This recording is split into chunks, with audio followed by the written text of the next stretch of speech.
All right, we'll begin this morning with an invocation from Pastor Bob Long of St. Luke's Methodist Church.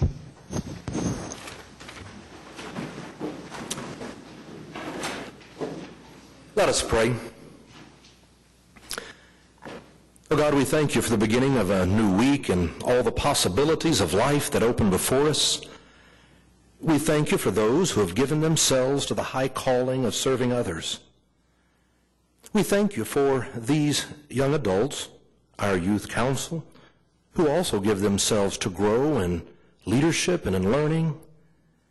We pray that you would bless them as you bless our city council, as they now seek to make decisions that will help to create a community where all can have a high quality of life. And in a spirit of compassion, and with a tongue of respect, and with a commitment to cooperation, may they work together to create a city where everyone has the opportunity to pursue their dreams. May we choose to encourage rather than criticize.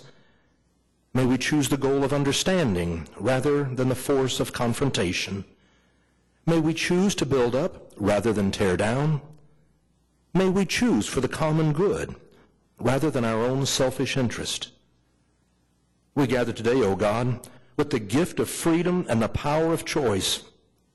So now give us the courage to exercise that power with compassion. Through our choices today, may we serve those who have placed their trust in us, and may we choose good for the people of our great city. Amen. Amen. Councilman James Greiner, would you be willing to lead us in the Pledge of Allegiance? Pledge allegiance to the flag of the United States of America and to the republic for which it stands, one nation under God, indivisible, with liberty and justice for all.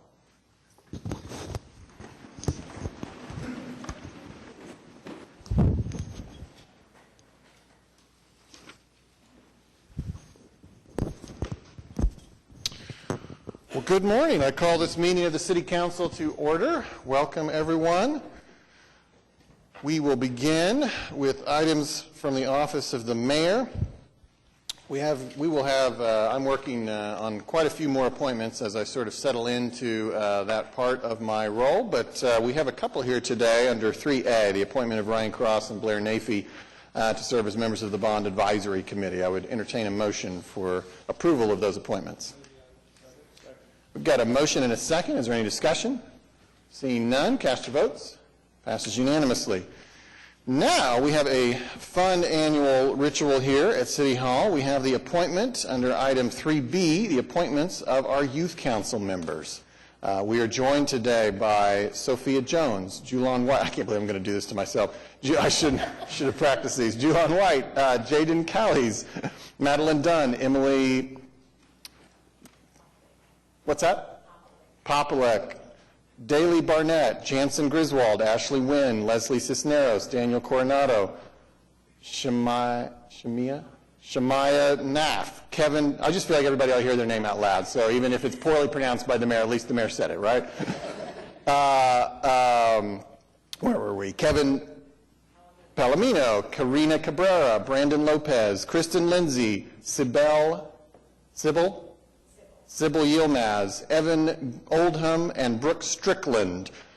We are very honored and we are very excited for the year you are about to have. I think maybe we'll begin with, let's go ahead and appoint them, if we shall, approve their appointments, and then I think we've got a little bit of a presentation. Yeah, you can go ahead and make your way up here, but I'll entertain a motion in the meantime to approve these appointments. Second. We've got a motion and a second. Is there any debate? Seeing none, cast your votes.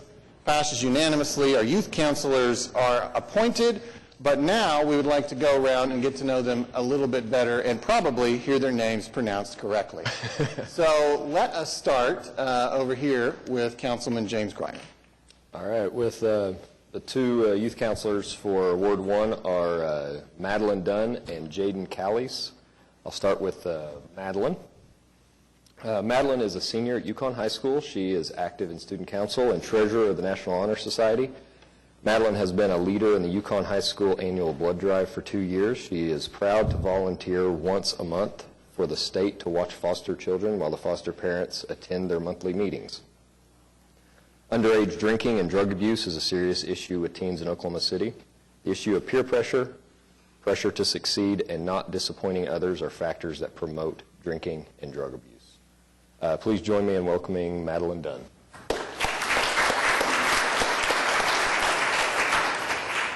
Here's you a pen. Jaden Callies is a senior at Putnam City High School. She is one of the top 3 students in her class, as well as receiving Masonic Lodge Student of the Year Award. Jaden participates in Student Council, Class Office Secretary, and National Honor Society.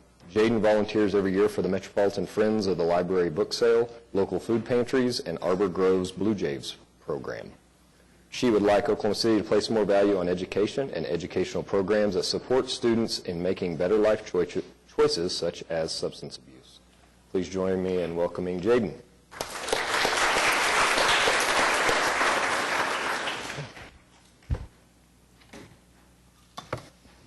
In Ward 2, we have Emily Popalik, and she's a junior at Harding Charter Preparatory High School. She participates in volleyball, track, and field. She's on the Payne Education Center Teen Board, and an issue that's particularly close to her heart is the lack of funding of education, and she wants to work on drawing attention to that situation and also utilizing the opinions of younger citizens in our community and influencing local government. I'll give you this. And do you have any family with you today? Yeah, my mom's here. And her mother is here today. Where's her mother? Hi. Okay. All right. And Daly Barnett is also a junior at Mount St. Mary Catholic High School. She's on the Spanish Honor Society, National Honor Society, and Student Council. She also participates in volleyball and track. She's on the Cleats for Kids Teen Board and volunteers for the Safety Net Running Organization. She volunteers for her church in the neighborhood, working with very young children. And that's the issue that's, I think, most close to her heart is the lack of emotional support in that age group. So, Daly, I'll give you this. And do you have family here? Yes, my mom, my dad, and my brother. Your mother, your father, and your brother are here. Where are they? Okay. Thank you very much. Okay. That's it for Ward 2.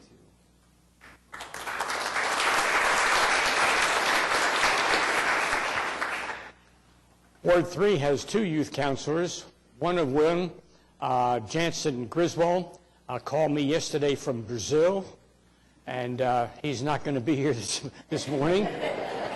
He's a senior at Southwest Covenant, is active in many leadership programs, has been selected to be involved with OKC Beautiful, and wants to work with students to have a better educational opportunity. So you'll get to meet him in person when he gets back from Brazil. And then Ashley Wynn, she called me from New Jersey, my home state, where she's attending a leadership seminar. She's a senior at Western Heights High School.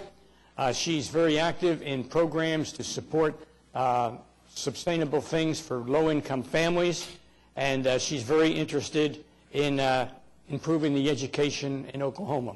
So please welcome in absentia both Jensen and Ashley.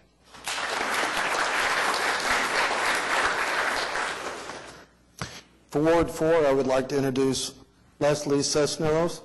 Leslie's a senior at Santa Fe South High School. She's a member of the National Honor Society, school newspaper, women's choir, volleyball, and works part-time at Old School Bagel Company. Leslie volunteers for the CAST program, tutoring elementary students after school, and 2M2L, a program to raise awareness to prevent underage drinking and substance abuse. Leslie feels strongly about children living in poverty. She works in the community with Church Under the Bridge, providing food, clothing, and church services to the homeless. Leslie has a love of community service and helping young people avoid violence and drug abuse through volunteer programs in Oklahoma City that support individuals through a sense of family. Congratulations, Leslie. Welcome. Next, we have Daniel Coronado. Daniel's a junior at Classen School of Advanced Studies. Daniel's been recognized as an outstanding musician in piano locally and nationally while maintaining a high grade point average. He's also very active in his Boy Scout troop, which has taught him the value of hard work and community service. Daniel volunteers as a member of the LCDA, the Latino Community Development Agency, for children from the 1st to the 5th grade. Daniel has a strong interest in teaching the youth in Oklahoma City the importance of education. Through educational encouragement, Daniel thinks it's possible for younger students to make better life decisions. Daniel has a deep connection to his local community and often helps elder neighbors with chores and friendship. Daniel also loves to share his talent in music to encourage others. Congratulations, Daniel. Thank you.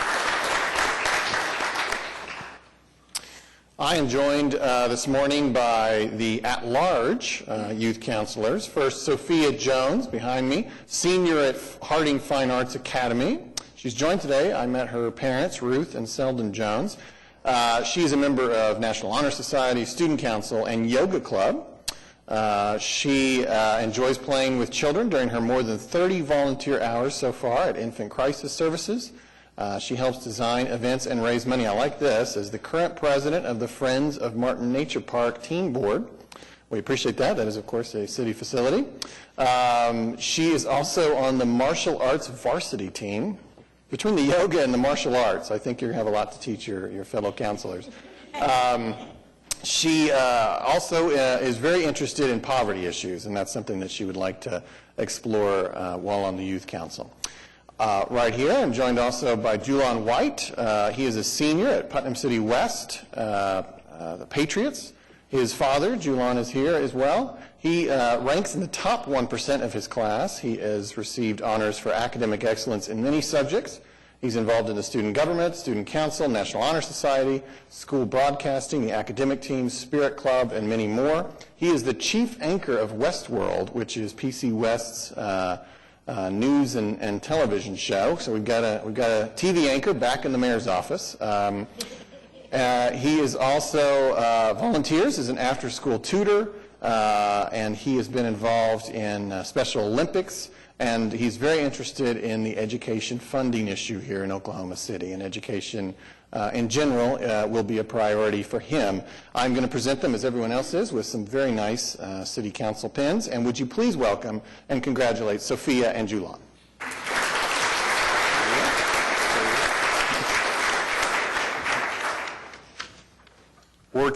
Ward 5 has two outstanding students representing this area with respect to the Youth Council. The first is Shemaya Nath, who is a senior at Westmore High School. She's involved with the speech and debate clubs, Key Clubs, Link Crew, and National Honor Society. Shemaya is the president of Westmore's African American Club and was named a top student in AP Statistics. She believes that teen pregnancy is an issue among her peers and would like to see better access to sex education for students. The second representative from Ward 5 is Kevin Palomino. Kevin is a senior at Southeast High School. He's involved in Hope Corps, an internship program at the Regional Food Bank, League of Latin American Citizens and Student Council. He mentors with the Police Athletic League, helping children with homework and other projects. Kevin would like to see better training and communication for his peers. He believes teens are working towards career goals, but often don't have the skills needed to connect with the community and business leaders. Please help me welcome Shemaya and Kevin.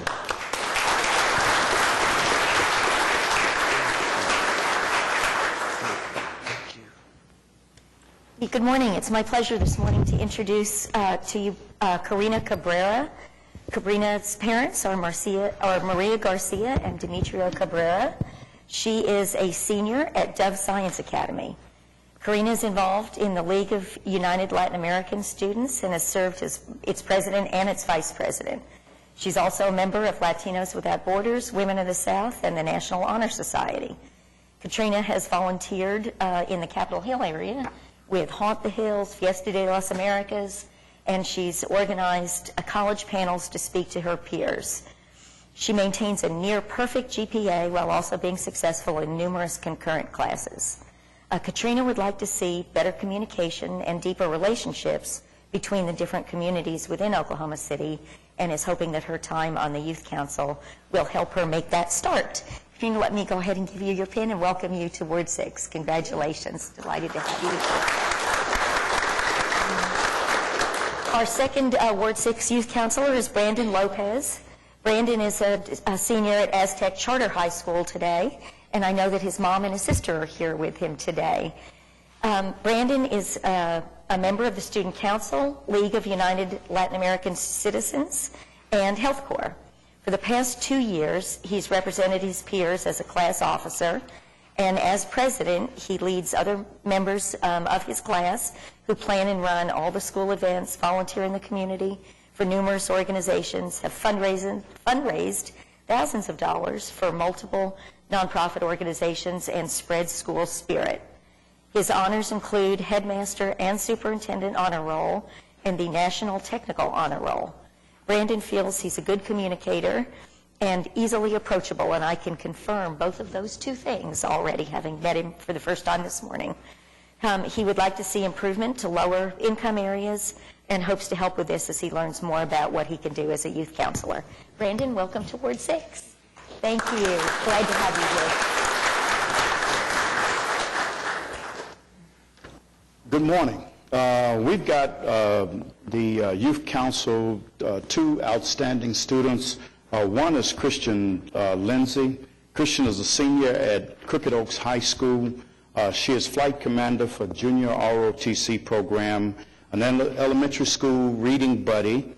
She's a member of the Honor Society, social choir at Metro Tech Business and Professionals of America's Club. Christian has volunteered for Feed the Children Regional Food Bank. Her teacher, Brenda Anderson, says Christian is smart, dedicated to her studies, and compassionate towards her classmates. She's a real role model. She also received awards for academic excellence as well as National Honor Society of the Daughters of the American Revolution Medal, and also Outstanding Flight Ribbon. She believes that bullying is an issue that needs to be addressed among her peers.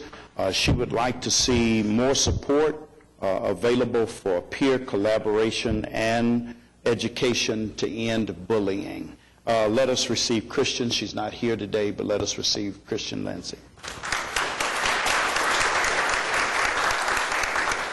Also with Ward 7 is Sybil Yomaz. Sybil is a senior at Mercy School Institute. She is one of the founding members and officers of Junior Branch Soraya Anna, which is an organization that assists women and children in need. She's a member of the Mercy Youth Leadership Committee in Muslims of Oklahoma, and Islamic Relief USA. Sybil has been a special care volunteer for 4 years, working with pre-kindergarten classrooms. She has been given various awards throughout her school career, which includes scholarships, Merit Scholar Award, the Principal's Honor Roll, the Quran Award, the Arabic Award, the Bookworm Award, and the Creativity Award. Sybil believes that youth of today don't truly understand the importance of secondary education, and she would like to see more funding for programs that encourage higher education. Even though Sybil is not here, let us put our hands together and receive them.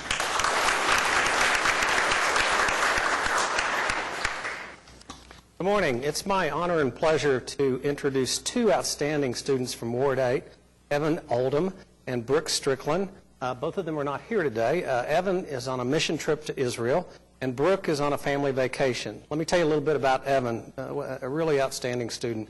Evan Oldham is a senior at Edmond Santa Fe High School. He serves as the Decorations Director and Public Relations Manager for the Student Council. He is a member of Key Club, Environmental Club, and National Honor Society at his school. He also serves on the Pivot Teen Board and volunteers with a variety of local nonprofits each month. The Student Council sponsor, Mrs. Robbins, says, Evans is my go-to student for anything.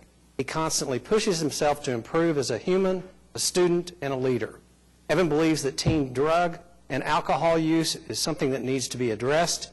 He thinks educating parents on the dangers and access to drugs and alcohol is very important. Let's give Evan a big hand. Secondly, I'd like to introduce Brooke Strickland. She's from Deer Creek High School. She is a senior this year. She is a member of Student Council, National Honor Society, and the soccer team. Brooke also serves on the Oklahoma Hall of Fame Team Board, which entails attending monthly meetings, being an escort for the Oklahoma Hall of Fame induction, and setting up an annual fundraiser for the museum. She is heavily involved in her church, serving as a greeter on Sunday mornings and leading Bible study during the week. She wants her peers to learn about the importance of graduating from high school. She believes having conversations about the importance of education is a good start. Let's give Brooke a big hand. Let's hear it for all of our youth counselors.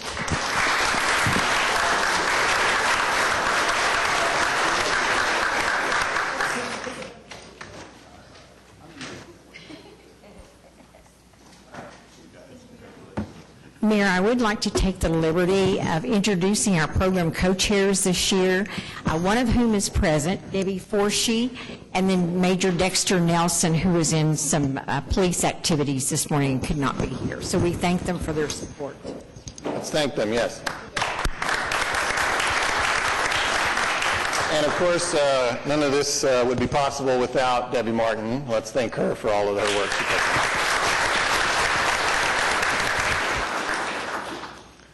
Anything else by any members of our council to say about youth council program? Okay. Well, yeah, awesome. Well, let us move on then. That concludes the office of the mayor. And I should say everybody is welcome to leave, but then again, maybe you want to watch. You're kind of into this thing, so you're welcome to stay as well. But we will now move on to item 4, Journal of Council Proceedings. There's item A and B here. Receiving the journal from July 17th and approving the journal from July 3rd. I would entertain a motion. Move the items. All right, we've got a motion and a second. Is there any discussion? Seeing none, cast your votes. Passes unanimously.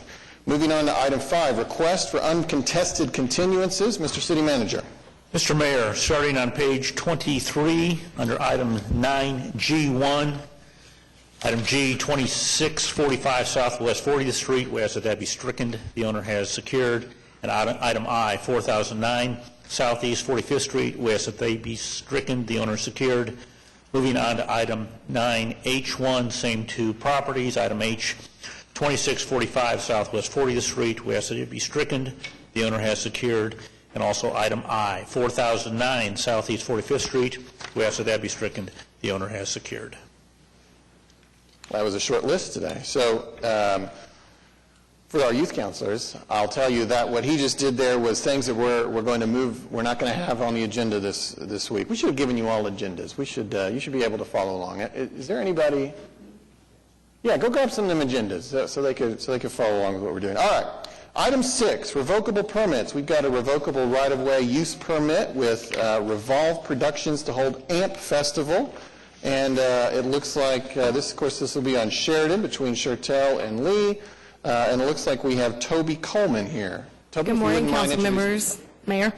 We are very excited that this is our 3rd year for AMP Festival. It's an all-female music and art festival. All the musicians are either female-fronted bands or all-female bands of all genres, and we have over 70 artists and artisan tents. In the past, we've had this on 9th Street between Broadway and Oklahoma Avenue. This year, we've relocated it to Film Row it's on Sheridan Avenue between Chertel and North Lee, and the parking lot of the Paramount Building, still in Ward 6. And we will be closing that street at midnight on the 25th and reopening it again on the 25th about 11 p.m. And that's what our request is for the revocable. Great. Councilwoman? Toby, thanks for coming down. This is really a great event. Thank I can't you, believe Matt. it's already the 3rd year. It's amazing. I know. And It's I think exciting. you outgrew 9th Street fairly quickly. Yes, so it did. Welcome Yes. to Film Row, and I'm delighted to see the proceeds of this event, as I think they have in the past, going to the girls' art school. Yes, ma'am. Yes, ma'am. Wonderful. I would move approval of the event. All right, we've got a motion and a second. Is there any discussion? Seeing none, we'll cast our votes. Passes unanimously. Thanks, council. Thank you. Good luck. Okay, we will now recess the council meeting. We will convene as the Oklahoma City Municipal Facilities Authority. This is a body that has the same membership as the council, but a little different authority. And we have several items, looks like A through E, and we could take those as one motion. We've got a motion and a second. Is there any discussion on any of the items? Seeing none, we'll cast our votes. Passes unanimously. That brings us, we will now adjourn the OCMFA and convene as the Oklahoma City Public Property Authority. We have 3 items here, and we can handle them with one motion as well. Got a motion and a second. Is there any discussion? Seeing none, cast your votes. Passes unanimously. We will now adjourn the Oklahoma City Public Property Authority. Turn over to page 4 if you're following in a paper agenda, and convene as the Oklahoma City Environmental Assistance Trust. We have only one item here, claims and payroll. Got a motion and a second. Any discussion? Seeing none, cast your votes. Passes unanimously. We will now adjourn the Oklahoma City Environmental Assistance Trust and reconvene as the City Council, where we find ourselves on item 7, the consent docket. Those items subject to individual consideration. All right, we've got a motion and a second. Are there any items that anybody would like to pull out for discussion or otherwise? Well, we'll start with James. V, as in Victor. Okay.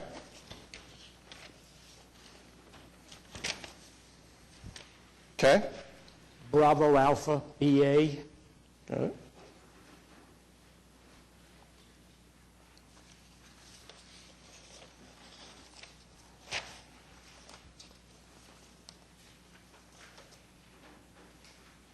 Okay. BH for Meg. I2 and W. Wait, where was it again? I2 and W. W. And Mayor, we do have a presentation on the item that Mr. McAtee had pulled. Okay. And did you have anything, Mark? One item, Your Honor, item 7B. B. Victor. Okay. James wanted that as well. So. Okay. You said V, right? Yes, got it. Okay.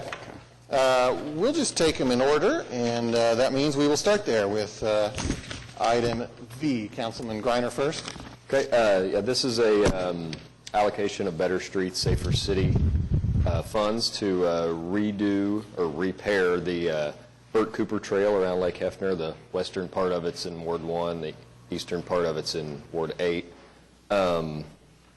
I think this is, I've been on it, and it does need it because it's one of the oldest and most used trails in the city.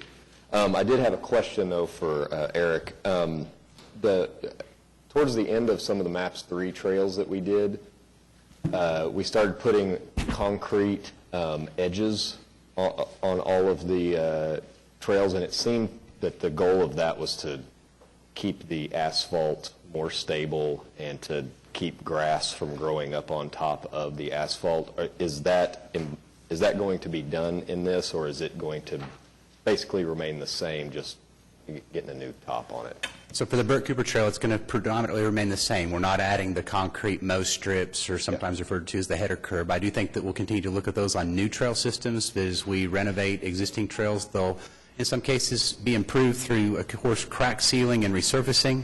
In some cases, maybe a small widening if we find a narrow trail. But no, it doesn't include like a complete reconstruction. Right. So, okay. Thanks. Thank you. That was Eric Winger, our Public Works Director. Mark, you wanted to talk about this item as well? Yes, Your Honor, thank you. And just so the Youth Council understands, this is a trail that's out at Lake Hefner, and it's one of the most popular trails in Oklahoma City, as James said. It's being funded. It's going to take $770,000 to fix these trails. It's being funded through our Better Streets, Safer City sales tax, which was an initiative for 27 months, 1 cent, that raised $240 million for trails and streets and other things. And the one thing I would like to say about this, and I'm really excited about it because I get a lot of calls about it, is that the work will begin by the end of summer. So it's got a quick time frame. Great. Thank you. Okay. Thank you, Eric. All right. Well, we'll move on now to item W. Councilman Cooper. You're up. Just wanted to look at item W and recognize the significance of the slaughterhouse and its historical significance as the first African-American doctor in our community, in our city, and just wanted to highlight that so that it would not be missed. So of what relation was Dr. Slaughter to the famous venue in Deep Deuce, Slaughter's Hall? Is that, Yes. was that his? Yes. He owns several businesses as well and very active in the community, and so that is also. Cool. All right. Now we've got, moving on to the item for which we actually have a presentation, and that is item BA, resolution approving requests for proposals for the fourth MAPS 3 Senior Health and Wellness Center. So we want to start with Mike. Mike Mize is here with ADG to talk to us about the fourth Wellness Center. Thank you, Mayor, council members, Mr. Manager. Always a pleasure to be here. The purpose of the presentation is to describe for you briefly in summary terms the request for proposal that has been recommended by both the Citizens Subcommittee for the Senior Health and Wellness Centers and by the Citizens Advisory Board. Some of you have seen a similar presentation before. This RFP is actually taken from the RFP for Wellness Center number 3 with a couple of changes which I will point out. The city is seeking qualified organizations to create a fourth wellness center. Those proposals will be received on October 30th. The city, as has been the case in the past, will hire the architect and the contractor. The operator will be responsible to maintain and operate this facility and will be responsible for all costs and expenses related to the facility except for some standard capital improvement items which will be identified by a dollar amount in the contract. They will be entitled to all of the revenues from the operation, but they, during the design phase, will also make themselves available to assist in the planning and programming of the facility. Summary of the terms, we anticipate a multi-year contract as we've had in the past with the possibility for additional terms at the city's discretion. During the construction phase, the operator will participate in construction meetings, and during that time period, will also be expected to try to contract with all subcontractors and teaming members and partners which will assist them in the operation of the center. During that time period, they will also be expected to hire and train their employees. I said there are a couple of differences. One is the location. The subcommittee asked us and the MAP staff to look at demographics within the city limits with respect to both age and health outcomes. We had a significant amount of input from the Oklahoma City County Health Department, which helped determine the two areas which you see described above. These areas are described as preferences. They are not mandatory. The language is very similar to what was in the RFP for Wellness Center number 3. Once again, they're not mandatory, but the areas are generally bounded on the southwest side from Southwest 104th to 164th and from Santa Fe to Portland. They are also generally the second area, and only one of these two areas would be selected. Actually, one area will be selected, and it may or may not be one of these areas, but these are the preferences. The second preferred area is from Northwest 23rd to Northwest 63rd and from Pennsylvania to Portland. In terms of qualifications, we would prefer, obviously, that the operator have relevant experience with senior health and wellness centers, that the programs and activities that they plan for that center relate to the cultural and economic diversity of the area that the center is located in, that the operator have the fiscal and service capacity to operate the center, that they have demonstrated wellness center and service delivery experience, and because the city will have some oversight in this operation, they need to be able to work with and cooperate with the city.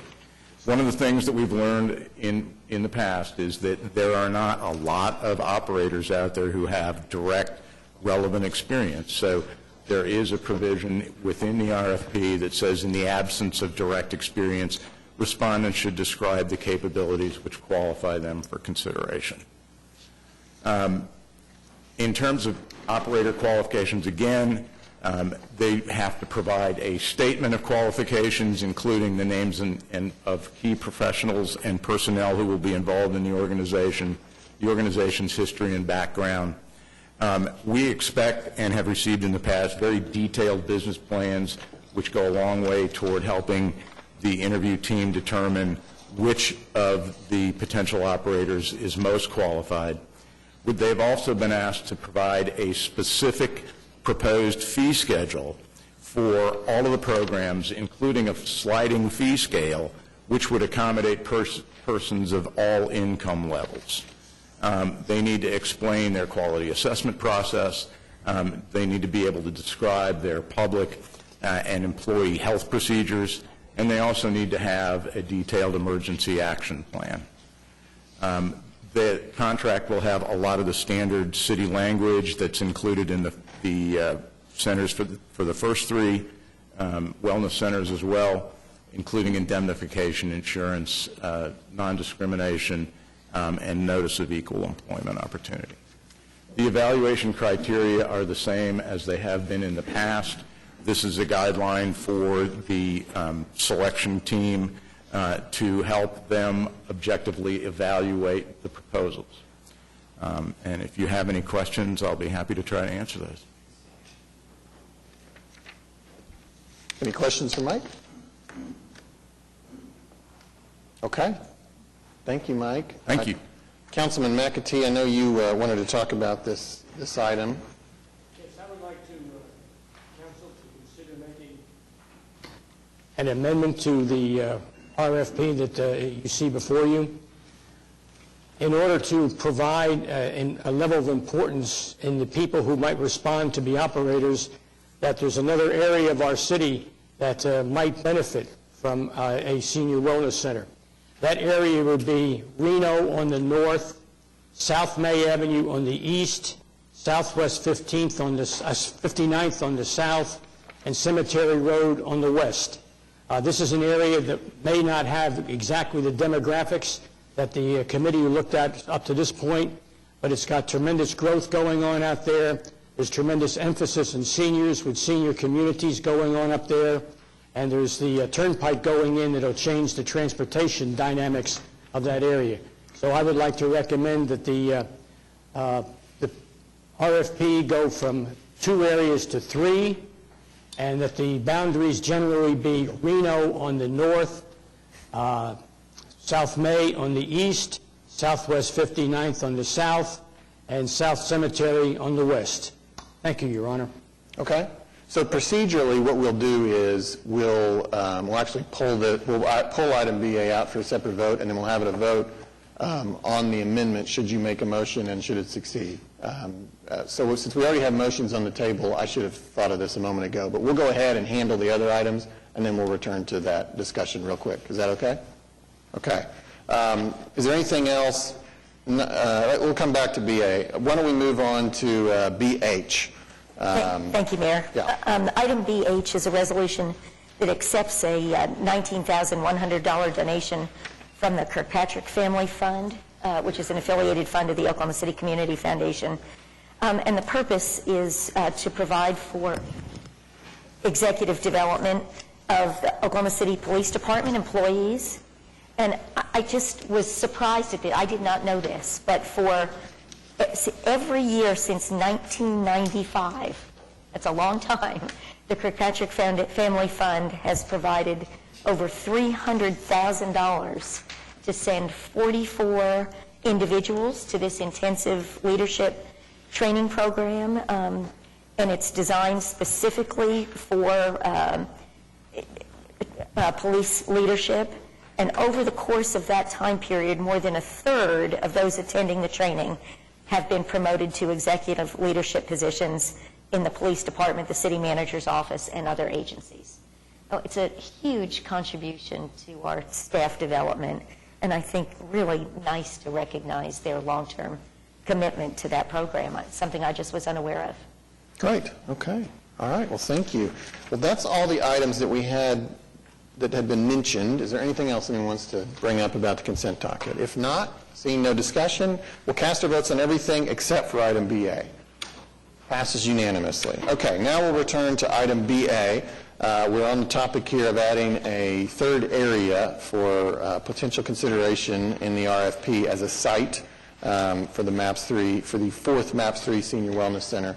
Mr. City Manager? Just want to point out that those are preferences. It's an RFP, so people can propose outside of those areas, but those were the preferences identified. Mr. Mackey's asking that a third area preference be added. Okay. Councilman Stonesifer. Thank you, Your Honor. And first of all, I want to say I have great respect for the committees and ADG and the work they've done. But I kind of tend to agree with Larry that we ought to look at this area because I grew up in this area and I know the density and the makeup. And one thought, Larry, I might have, and I don't know if you'd entertain this, is to continue it south from 59th to, like say, 104th. The reason it stops at 59th is if you know the geography out there, like you do, from 59th to 89th, and from County Line to, I think it's Frisco, is the geographic boundaries of Mustang. And so that's why it was set up that way, thinking that the site would be north of Mustang if it was selected out there, and would encompass, of course, the entire area all the way to the river, way to the south. I'll defer to you. You know the geography better than I do. Thank you. I would second Larry's motion. He hasn't actually made it yet, but we'll consider that you've made a motion. He's made a motion now to amend the RFP as he's described already, and I'm sure Francis will get all that down, and then Meg has now seconded it. Is there any other discussion? Okay, we'll see none. We'll vote on the motion to amend the RFP. Cast your votes. Passes unanimously. All right, so then would we like to go ahead and approve the resolution on the RFP? Motion and a second to approve the resolution as amended. Seeing any discussion, seeing none, we will cast our votes. Passes unanimously. Okay. That concludes the consent docket. We will now move on to item 8 on page 16 of the paper agenda, the concurrence docket. This is where the council concurs or doesn't with items approved previously by some of our trusts. These can be handled in one motion. Move those items subject to individual consideration. We've got a motion and a second. Any discussion on any of those items? Seeing none, cast your votes. Passes unanimously. All right, now we move on to item 9, items requiring separate votes. This is on page 20 of the paper agenda. We have several planning cases under item A. We'll begin with A1. So these are all ordinances on final hearing. A1 is requesting an ABC2 overlay on the I-1 light industrial area at 4400 Highland Boulevard. Councilman McAtee. Yes. Is the applicant present?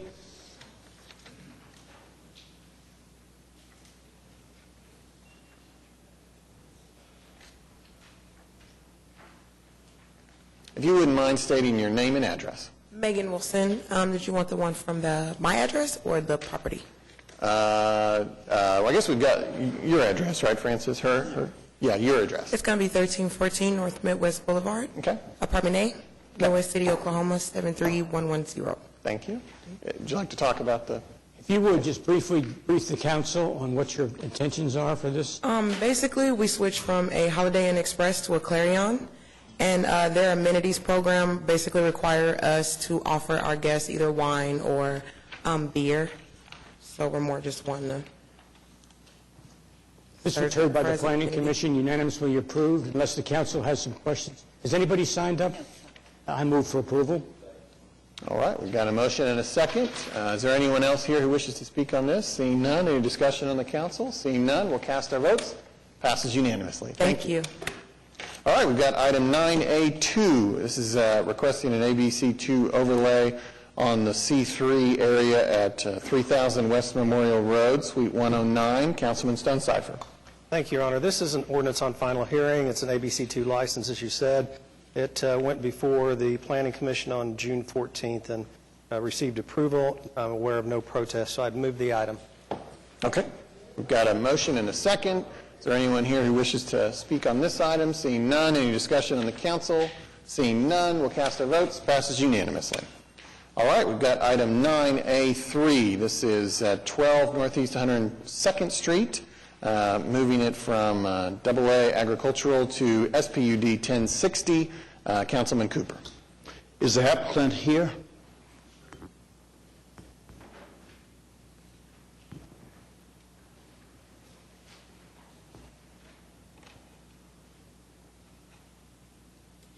Good morning, Tim Johnson, One East California. I'm sorry, One East Sheridan, Oklahoma City.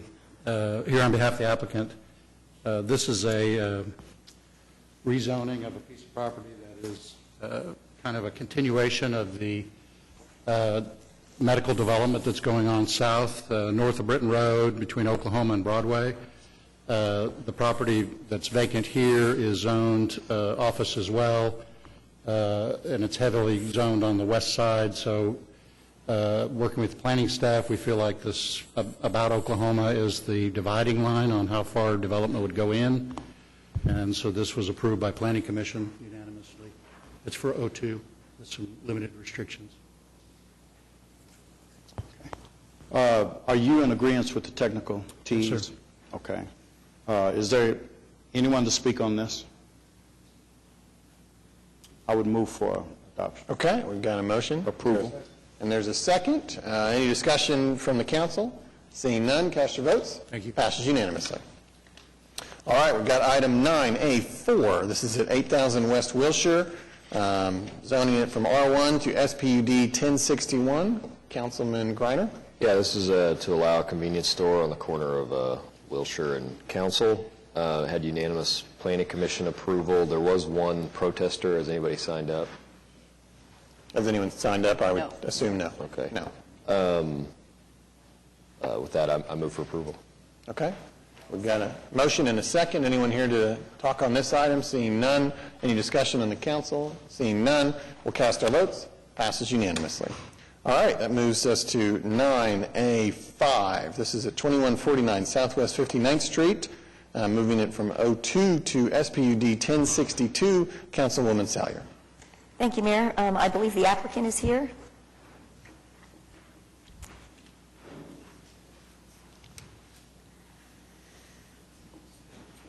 Good morning, David Box, 522 Colcord Drive, here on behalf of the applicant. This is an SPUD that would take the site from O2 to a SPUD that would allow multifamily residential, senior independent living. This is an area that is a close proximity to the large medical complex down on the south side. It's consistent with the surrounding zoning. There were no protests. Staff did recommend approval. Planning Commission recommended approval subject to the TEs, and we do agree with the technical evaluations. Francis, has anyone signed up to speak on this? Well, as David said, the staff recommends this plan. It is in an area that's becoming more heavily focused on medical uses. The vote at the Planning Commission was unanimous with no protest, so I'd move approval. Second. All right, we've got a motion and a second. Is there anyone here to speak? Seeing none, any discussion on the council? Seeing none, cast your votes. Passes unanimously. Thank you. We've got item 9A6. This is at 8100 North I-35 Service Road, moving it from I-1 to SPUD 1063. Councilman Cooper? Yes, applicant present. David? Once again, for the record, David Box, 522 Colcord Drive. This is an application up on I-35, and this is one that we spent considerable time working with staff. It's currently zoned in I-1, and what we have done is we've encumbered the property here with a SPUD to keep the I-1 base, but add the necessary use units for the chemical storage and mixing. This is a distribution center. However, the possibility of mixing some chemicals does exist. So the use unit we had to add was hazardous chemicals. So knowing that when people saw that word, it might cause some concern, we went and met with staff. And what we have done is within the SPUD, we have removed the mixing of certain chemicals that cause a particular concern. There is a representative from the end user here, if the council would like to hear from him. There was significant discussion at the Planning Commission about the process, about what they are storing and what they are mixing. After that, it was recommended unanimously by the Planning Commission. It also is recommended for approval by the staff. So with that, I'd be happy to answer any questions. I ask for your approval. I know that this was an application that was approved by the Planning Commission. There were some protesters there, but I think all of their questions were satisfied in the end, and it was approved by the Planning Commission. I move for adoption. All right. We've got a motion and a second. Is there anyone here to discuss this item? Seeing none, any further discussion in the council? Seeing none, cast your votes. Passes unanimous. Thank you. All right. 9A7. This is at 4401 West Memorial Road, moving it from R1 to SPUD 1065. Councilman Stonecipher. Thank you. This is an ordinance on final hearing to rezone 4401 West Memorial Road into a parking lot. It was approved by the Planning Commission. There were no protests. I'm not aware of any protests, so I would move for approval at this time. We've got a motion and a second. Anyone here to speak on this item? Seeing none, any further discussion on the council? Seeing none, cast your votes. Passes unanimously. Item 9A8. This is at 7101 Miramar Boulevard, moving it from R1 to SPUD 1066. Councilman Cooper. Yes, is the applicant present? Brad? If you wouldn't mind stating your name and address. My name is Brad Rice. Address is 1109 River Chase. Can you tell us a little bit about your project? Sure. So to some of you all, you may know 7101 North Miramar is the old haunted house restaurant that's been vacant. It's been around for 50-plus years with non-conforming use. The intent is I have a purchase agreement and plan to, with your approval today, have that rezoned and reused, repurposed for a group home for boys. So some of the youth that were here, there was some passion for foster kids and so forth. Mike McPherson's here as Spec Home for Boys, the executive director. Has a couple of homes already in operation. Dr. Cooper's ward down by 14th and Lincoln, so this will be an extension to his program with a contract that he has with DHS. And we've already entered into a lease, so if we have this approved, we'll move forward with the purchase contract. Mr. McPherson, can you tell us a little bit about the boys that you actually care for in Spec Homes and what you guys do? And council, I'm going to be asking for an emergency on this. Yes, as I said, I'm Mike McPherson, Executive Spec Home for Boys. This program is used for boys who have been traumatized. They're in DHS custody. They come from abused homes and neglectful settings. We're going to be providing a full-scale services focused strictly on trauma therapy, along with education, and also getting them back, some back in their home and moving ready into foster care or lower-level replacement. This will be what we're looking at is a possibility of 16 adolescents there in that location. What it provides for us to be able to be in the city area, have access to all the school, jobs, and those things that young men are needing. We provide services in terms of full array of counseling from individual group to therapy, family therapy, also specializing in really helping the boys to regulate themselves through their abuse experiences. And doing that, we have a staff ratio of 1 to 4.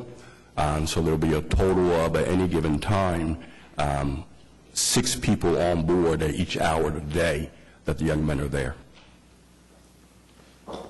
As you may know, this is taking the place of the old haunted house restaurant. This organization has run just a really squeaky clean, have a squeaky clean record. And DHS needs the beds. And so today, because of a staffing error, we did not double notice this.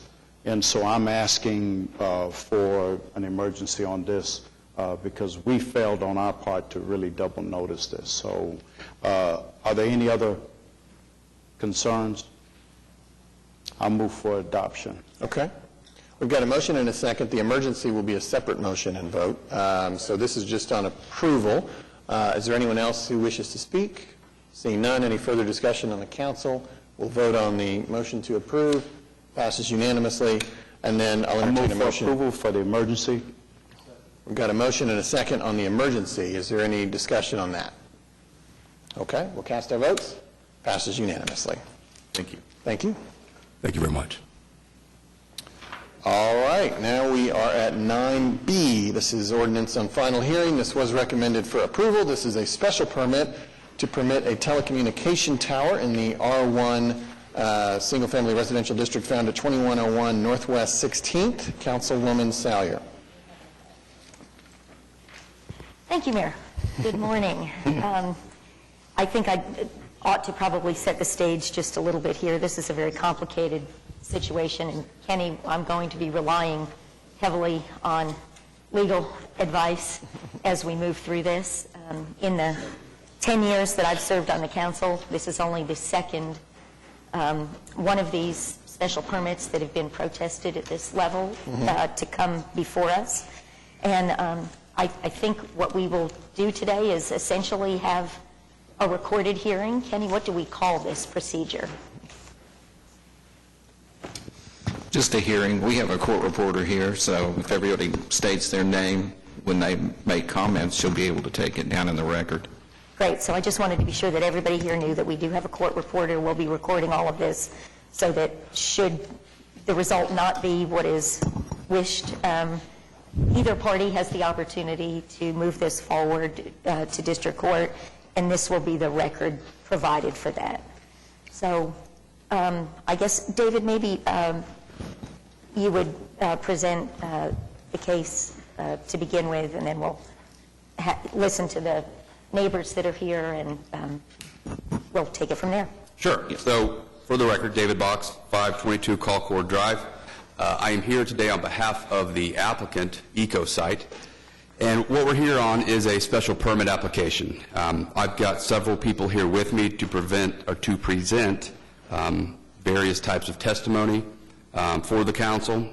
With us is Romel Elogan. He is an RF engineer with T-Mobile. The testimony you will hear from him is that currently in this area, we have a significant gap in the capacity of T-Mobile service. Next, you'll hear from James Cardinal. He is a site acquisition specialist.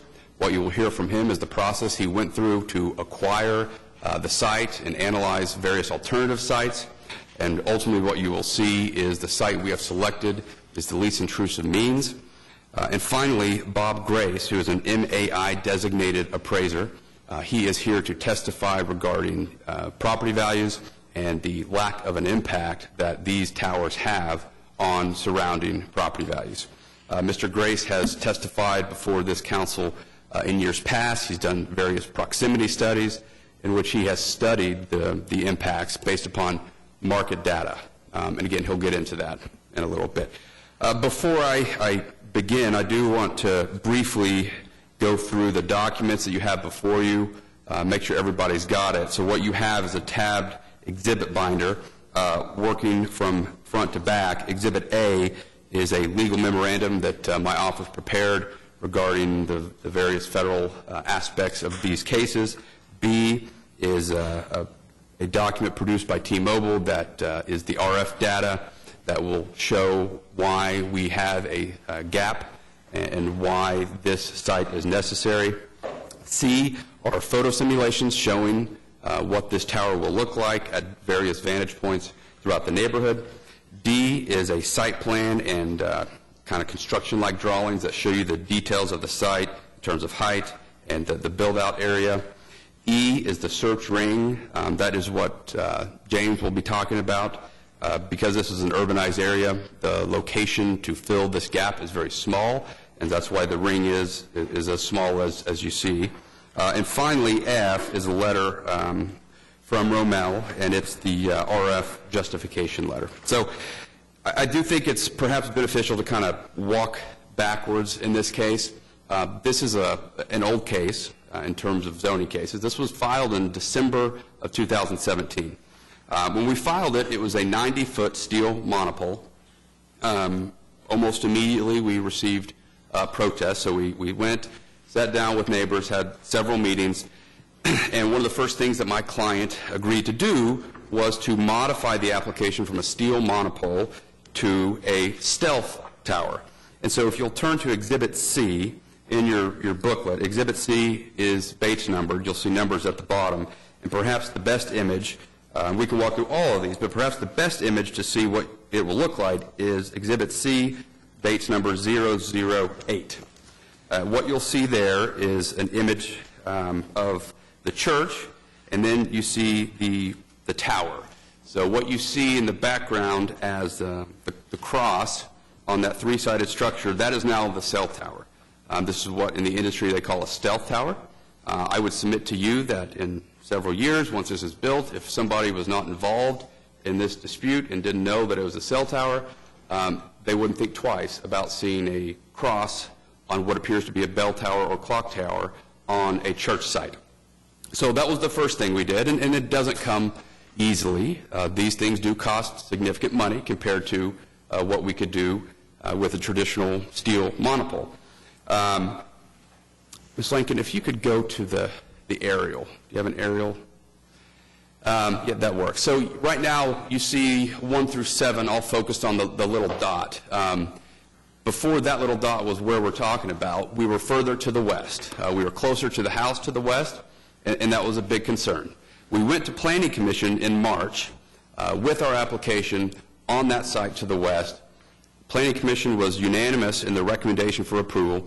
As we moved forward to City Council, prior to City Council, it was requested that we go back, see if there's a chance we can move this further to the east. It's a bit tricky in that my client doesn't own the dirt. They are a tenant. Up until this point, the landowner had been unwilling to allow us to move any further east for fear that it may impact their operations on site. But we pleaded with them that this was something I think would be better for the neighborhood and the community, and ultimately they relented. And so we moved the site 50 feet to the east. Again, that didn't come at no cost. There was significant cost in re-engineering, resubmittal, attorney fees, having to go back to Planning Commission. So we went back to Planning Commission in June, now with our new site, and once again, Planning Commission unanimously recommended approval of this site, and now we find ourselves here before the City Council. So it is, it's a strange area of municipal law in that the Federal Telecommunication Act of 1996 has really reserved and stripped away a lot of the ability of local governments, municipalities' ability to deny these. When you look at the Federal Act, the Supreme Court has described the purpose as to encourage the rapid deployment of new technology communications.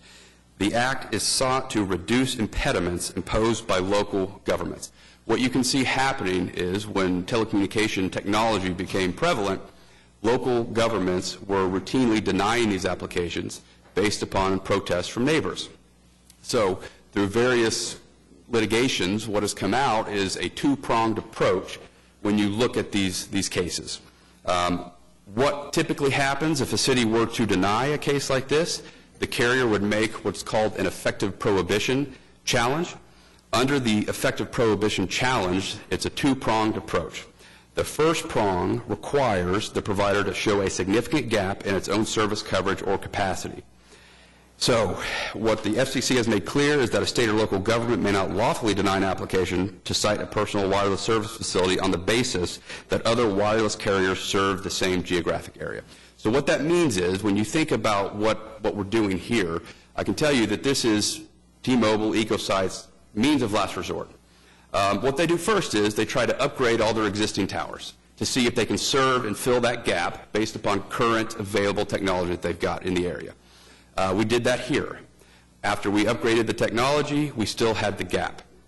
Next, they try to see if they can co-locate. The city ordinances require co-location. There were no co-location opportunities in this area that would fill this gap. It's only after those two routes fail that a carrier is willing to go to the extraordinary cost to go build a new tower. So that's why we find ourselves here. So again, what you'll hear from Romel is that we have a gap, a significant gap in the capacity. He's got a lot of technical data that he's going to be willing to provide. He's happy to answer any questions. If you're like me, what he's telling you is going to be much higher than my ability. You guys are fortunate in that you have a colleague in Councilman Stone that in a previous life was an RF engineer. I would submit that perhaps there's only two people in this entire room that are going to understand what is being said when it comes to the RF data, Councilman Stone and Rommel. If anyone else up here does understand it, I apologize. I'm not trying to diminish your ability to understand RF data. Once we prove that the significant gap does exist, then we have to show that the site we have selected is the least intrusive means. Various federal courts have weighed in on this, and what it really comes down to, and I'm quoting from the Unified Government of Wyandotte County case, it allows for a meaningful comparison of alternate sites before the siting application process is needlessly repeated. The standard only requires a showing that a good faith effort has been made to identify and evaluate less intrusive alternatives. So with that in mind, if we go back and look at Exhibit E, which again is the search ring, what you'll see is that within that ring, the only site that is not fully developed as an R1 single-family property is this church. That's not uncommon in urbanized areas, that churches are really, churches and schools are the only available sites to fit one of these towers. Now, James, what he did, he looked at alternate sites just to be able to present those to the RF engineer. What you'll hear is all the other alternatives were rejected for RF reasons or site constraint reasons, and so ultimately the primary candidate became the only candidate. So the other thing that, and I don't know how many people were able to read the memo that I submitted, but what you see, especially in the 10th Circuit, which is where we fall, all of the concerns raised by neighbors in these cases have been litigated over and over and over again. And consistently what you see, especially in the Wyandotte County case, is the federal courts rejecting those arguments. That's why you have a court reporter here today. Essentially what the federal law requires is that if a city is going to deny one of these, the city must be in a position to, one, base it on substantial evidence in writing. So the in writing box is checked with your court reporter being here, but it requires that you base it on substantial evidence. And what that has been found to mean is that it must be based upon your zoning code. I don't see anything in the zoning code by which the city would be able to deny this. Further, most of the things that you'll hear and that you've read in the protest are things that have been specifically litigated and rejected by the federal courts, starting with general concerns about aesthetics and property values. And I'm quoting again from the Wyandotte County case. General aesthetic concerns are insufficient to constitute substantial evidence needed to justify the denial of an application. More, mere assertions that proposed cell tower will negatively impact property values do not constitute substantial evidence. Next, what you would see oftentimes is anecdotal evidence of neighbors coming up with cell phones showing that they have service. So the case, and I quote, anecdotal evidence of service quality in the area to be served by the proposed facility is not substantial evidence to justify denial. Health effects is another common concern based upon the RF data or RF emissions. The case says the government cannot deny an application on the basis of alleged health effects. Now, we're seeing a lot of change in technology. I think the council, or I think there's a case working its way through the design review committee for a small cell technology. That was an area that we discussed a lot with the neighbors. They wanted us to look at small cell technology. Rommel can answer those questions. What I'll tell you is small cell technology doesn't work unless it's in really urbanized areas, like a downtown. It wouldn't work in this area. But it is important to note that there are certain elements of the telecommunication area that the federal government has just flat out preempted. One of those is technical and operational matters. In reading from the town, it's the New York SMSALP versus Town of Clarkson. This court held that the town's preference for alternate technologies to close service coverage gaps are also preempted because they interfere with the federal government's regulation of technical and operational aspects of wireless telecommunication technology, a field that is occupied by federal law. So the federal government, through the Telecommunication Act of 1996, has stripped away certain items for cities, local governments to even consider. The small cell technology wouldn't work in this site, but it's not something that this council could consider. So with that, at this point, I'm going to turn it over to my RF engineer to come and present his technical data. His information is going to begin at tab B of your booklet, and I would encourage you that perhaps ask Councilman Stone, since he is the only other guy in the room that understands this, his take on our data. So with that, I'll turn it over to Ramel.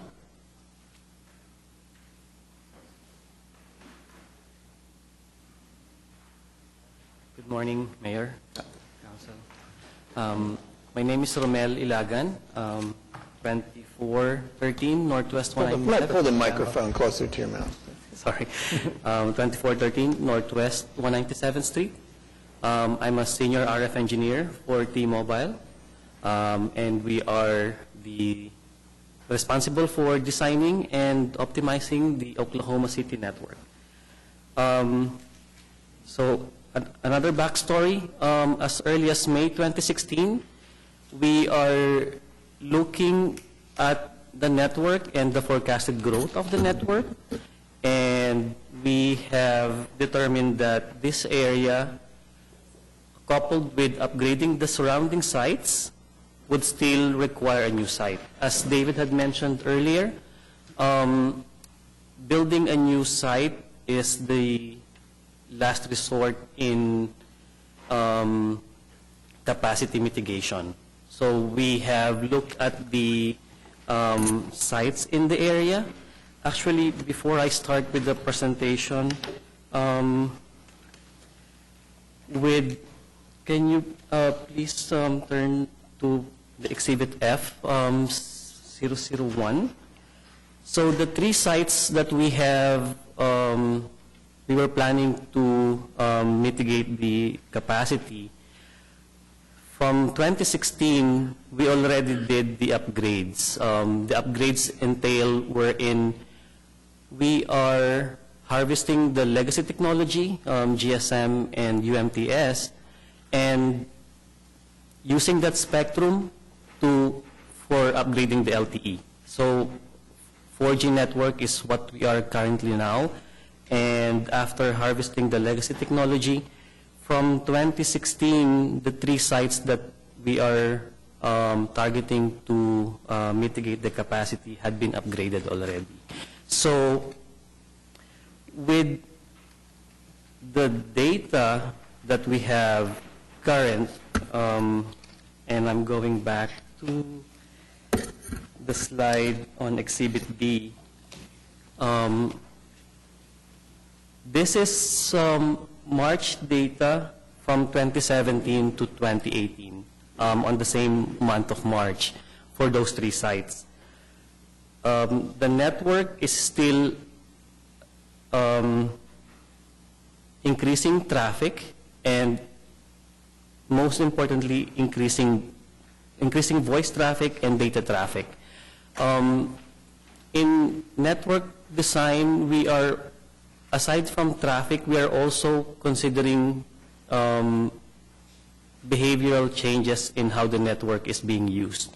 So right now, we are more data-centric with the service that we are currently offering is, or at least most of the customer complaints is, I'm getting slow network. My throughput speed is slow, my data is buffering.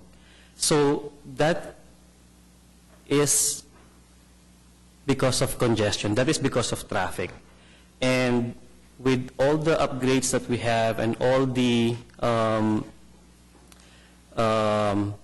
surrounding sites mitigation, we're still getting those. And from the March data, it's very clear that the voice and data traffic are still growing almost exponentially. In the area, we don't have a coverage problem. That had been stated even in the past on the city planning. It's more on really on the service, on the congestion. And we have three sites surrounding the area. When we look at the existing towers for co-location, one is we're already using on 10th Street, and the other two are very close to existing sites that will not be able to mitigate the capacity. Hence, we introduced the idea of building the new site. We did present a drive test data as per request, and this really proves the coverage prediction that we don't have a coverage gap, but it's more on the service, like throughput and congestion. Slide Exhibit B, page 5, is the service boundary of the 3 cells and where the new site will be and what its cell boundary will be with respect to the existing sites. And this will be where it will take the traffic out of the 3 existing sites. I'm sorry, do you have any questions? Maybe I'm going too fast. Councilman Stone, you've kind of been put on the spot. Do you have an opinion for us? No, I've actually, I mean, I looked at the data and stuff. I was kind of excited when I heard this was coming up because I just got to look at some data I hadn't seen in a while. So I love that. Yeah, I didn't have any other questions on it, though. Thank you. Thank you.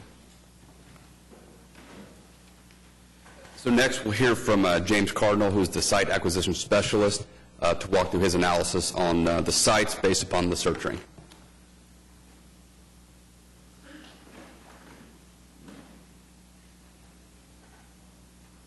Good morning. James Cardinal, Site Acquisition Specialist, Fortune Wireless. They address 6402 Corporate Drive, Indianapolis, Indiana. We worked with the applicant for this project to acquire the site necessary for the tower subject to this application. And I'll be going over Exhibit E if you want to turn to that page. I begin my process after the RF engineers have identified a need for the tower. In this case, Exhibit E in your handout shows the location of the search ring that was provided by the RF engineer. As you can see here, the ring is small due to the urbanized area where the gap exists. And in my search, I identified 5 sites that are shown on Exhibit E. As you will see, I identified 4 of the sites that are not within the ring. I do this generally to find as many options as possible to present to the engineers for siting, and ultimately, the technical needs determines the suitability of the sites I identify. I'll now go through each of those sites and explain my analysis for alts 1 through 4, and then the site we actually ended up going with. Alt 1. In analyzing this site, it was clear that the site lacked the space necessary to locate a tower based upon the current use of the property. In addition, the site was rejected based upon RF technical criteria. This site was deemed not technically feasible to locate the tower. Alt 2, similarly to Alt 1, this site lacked the requisite space and was rejected based upon RF feasibility. 3, similar to Alt 1 and 2, this site was eliminated due to RF and technical deficiency reasons. Alt 4, even though a portion of this site falls within the search ring, the site lacked the requisite space for siting of the tower. And the primary candidate, which is the church that we went with, this was the only site that fit all the criteria necessary for the location of the needed tower. The site falls within the ring provided by the engineer and has the space needed for the tower and the associated equipment. And that covers all the sites that we looked at for this project. If you have any questions, I'd be happy to answer those. Thank you. All right, now the last speaker from our group is Bob Grace, who again is a MAI designated appraiser.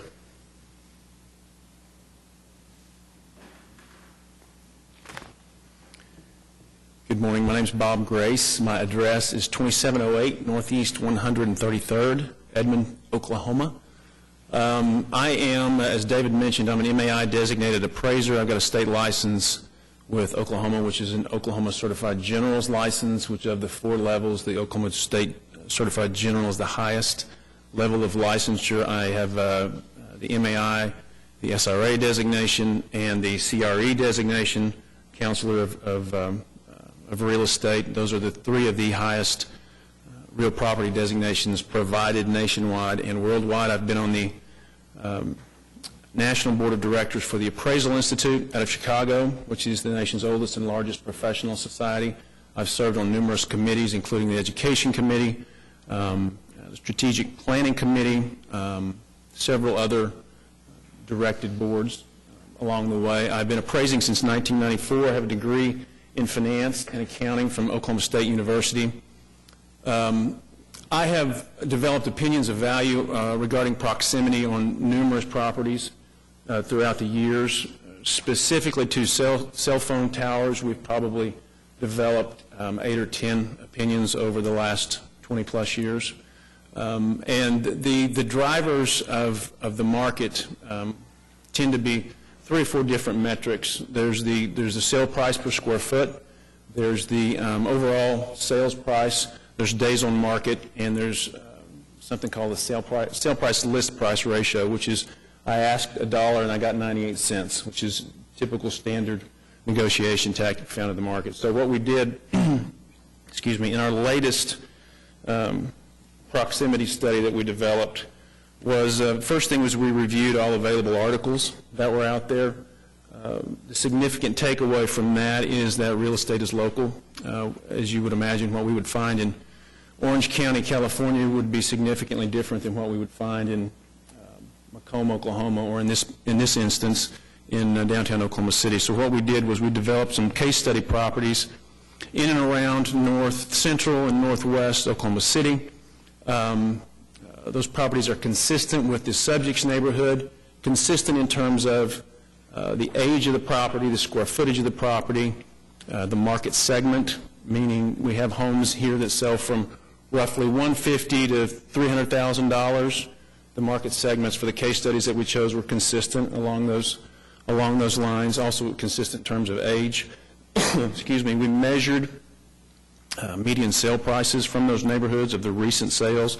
Let me back up just a minute. Those case study properties had monopole, traditional monopoles. They were not stealth monopoles. Those 4 areas in north central and northwest Oklahoma City with those traditional monopoles, the height ranged from about 100 feet to about 175, 185 feet in height. They were not stealth, as I mentioned. And we measured sale prices of properties near those cell phone towers. Without getting all in the weeds, the takeaway was pretty clear. The days on market was consistent. In other words, a house 2,000 feet away from the cell phone towers sold just as quickly as one within a couple hundred feet. The sale price list price ratio was consistent, close and far from this non-stealth monopole. The sales price per square foot was consistent. In addition, the overall sales price was consistent. So the takeaways are pretty clear. The market does not take into account monopoles in their decision, cell phone monopoles in their decision to buy or sell, and it doesn't impact the sale price at the end of the day. That's basically it. I've reviewed a couple of the other studies. Like I mentioned, real estate is local. I think we've got the local data that clearly supports the fact that sale prices are not impacted. Any questions?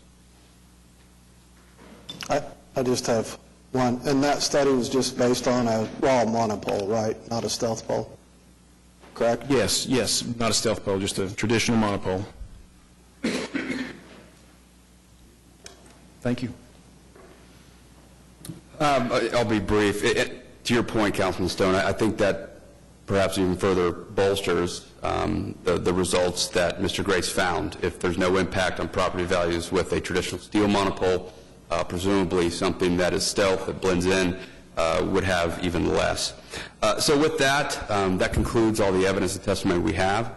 I think we have proven our claim, if the council were to deny this, for a effective prohibition claim, that being the first prong that a gap exists, We believe the law clearly shows that the city would have to rebut that scientific data that we have put forward, and secondly, that the site we have chosen and that this application is the least intrusive means necessary. So with that, I'd be happy to answer any questions you might have. And Meg, there are 3 people who've signed up to speak, however you want to stage that. If there aren't any, are there any questions? Because I'd like to hear from the neighbors. I have one question. This is a 90-foot monorail, is that correct? I believe it's 90 feet, and I think there's like 95 with a 5-foot lightning addition on the lightning pole on the top. I noticed the photo simulations were 100 foot. I think that's because that's the total height to the top of the lightning rod, but it's 95 to the top of what you could see with the naked eye. All right, thank you. Just to be clear, when you say there's a gap in coverage, you don't mean that there's a gap in cell phone service. There's a gap in going as fast as the company wants to go.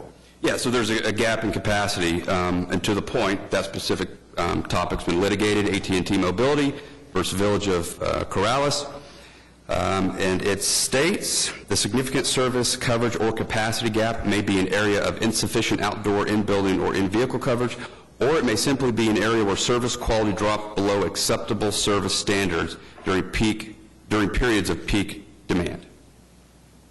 So which one of those are you seeing?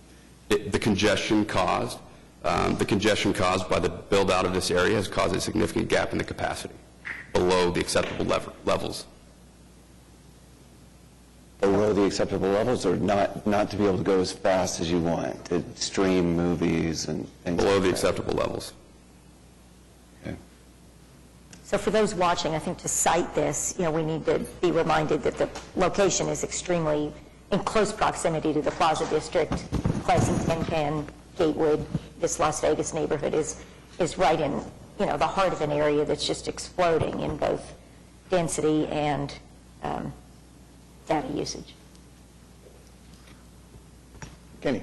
Yes, and also along those same lines, the cases say that the FCC's goal and purpose to the act is to allow providers to meaningfully compete with any other carrier and to avoid driving the industry toward a single carrier hindering competition. That's the goal of the federal law, is to make sure that all these companies are able to compete with the other companies. So we do have some neighbors here that would like to speak. As you come forward, I'd just like to say how grateful I am.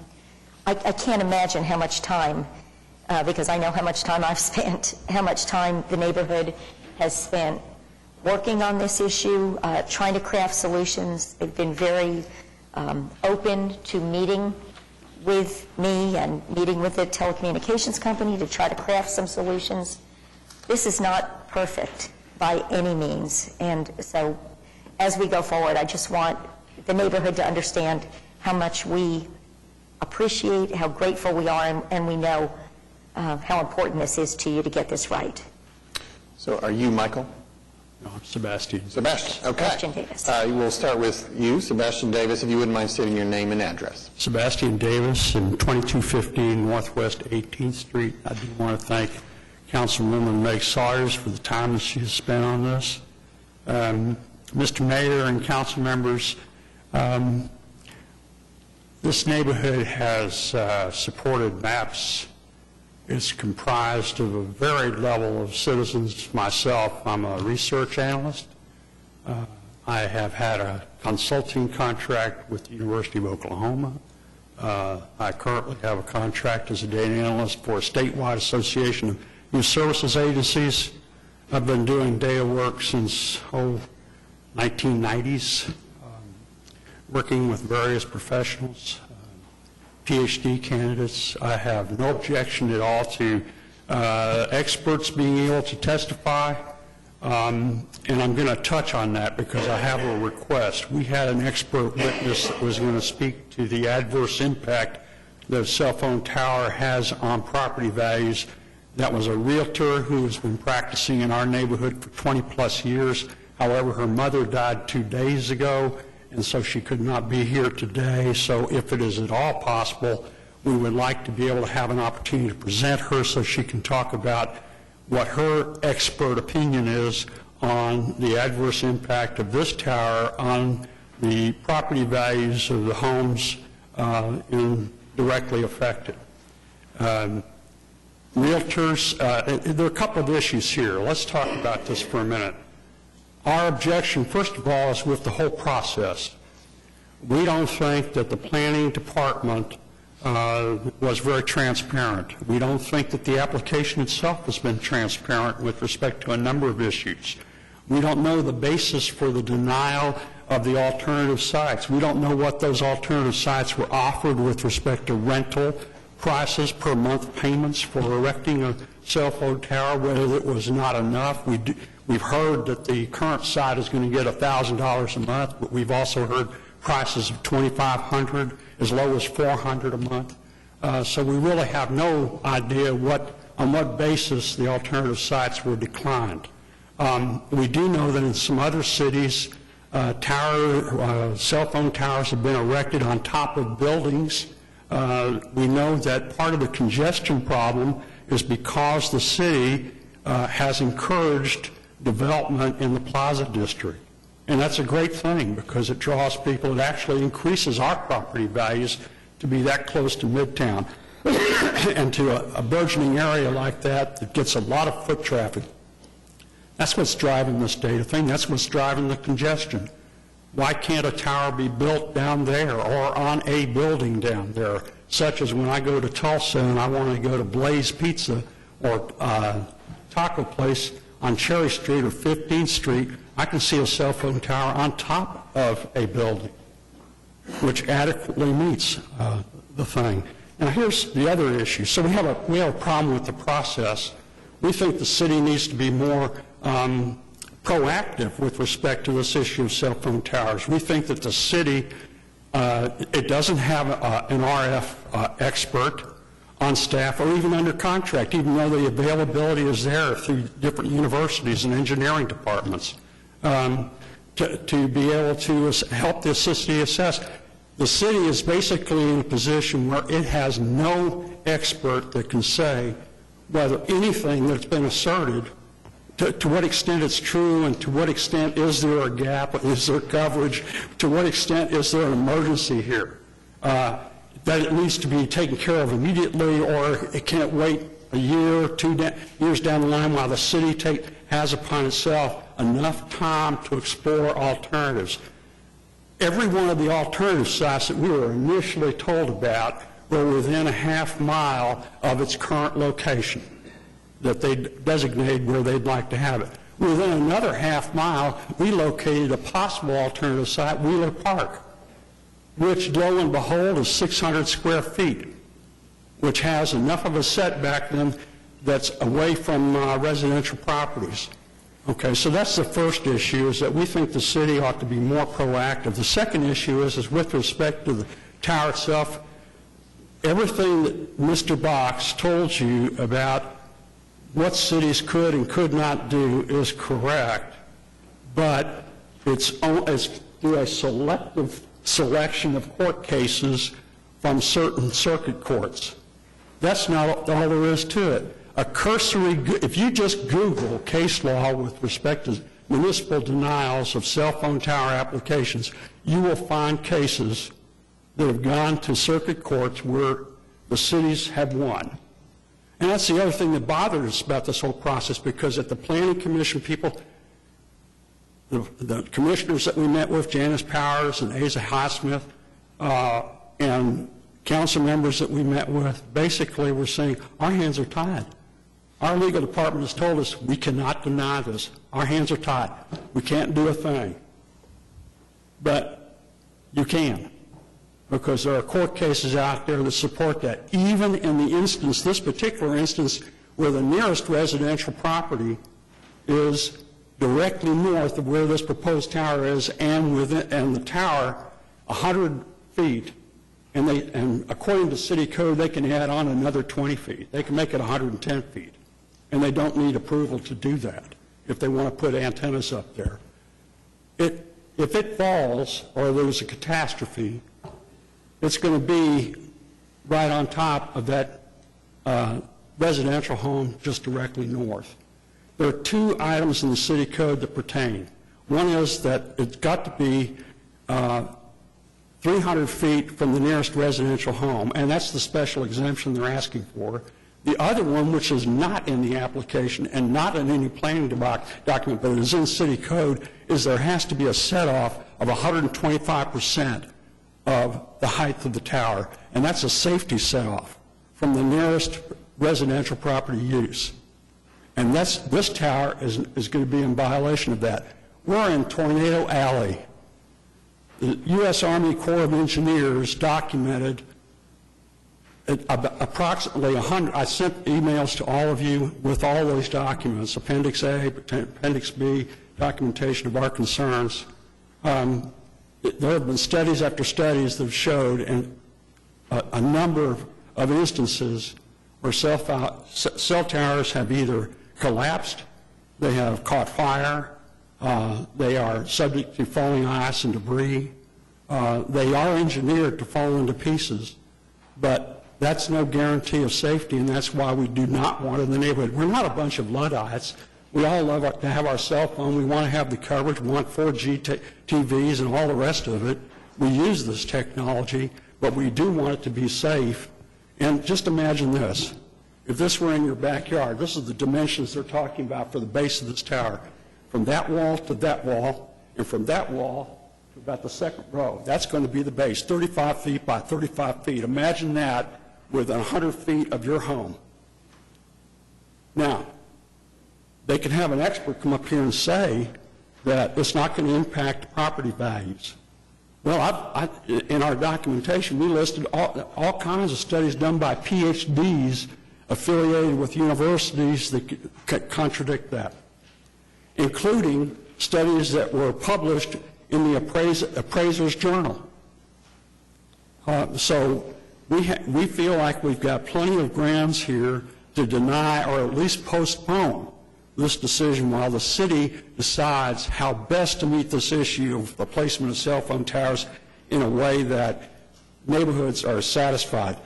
The first go around, we had a whole bunch of neighbors. We had more than 60% of property owners and residents sign protests against this. At this point, though, a lot of people are feeling very discouraged. I think it's the city's obligation to alleviate some of that discouragement by engaging in a process that leads to some change where everyone is happy.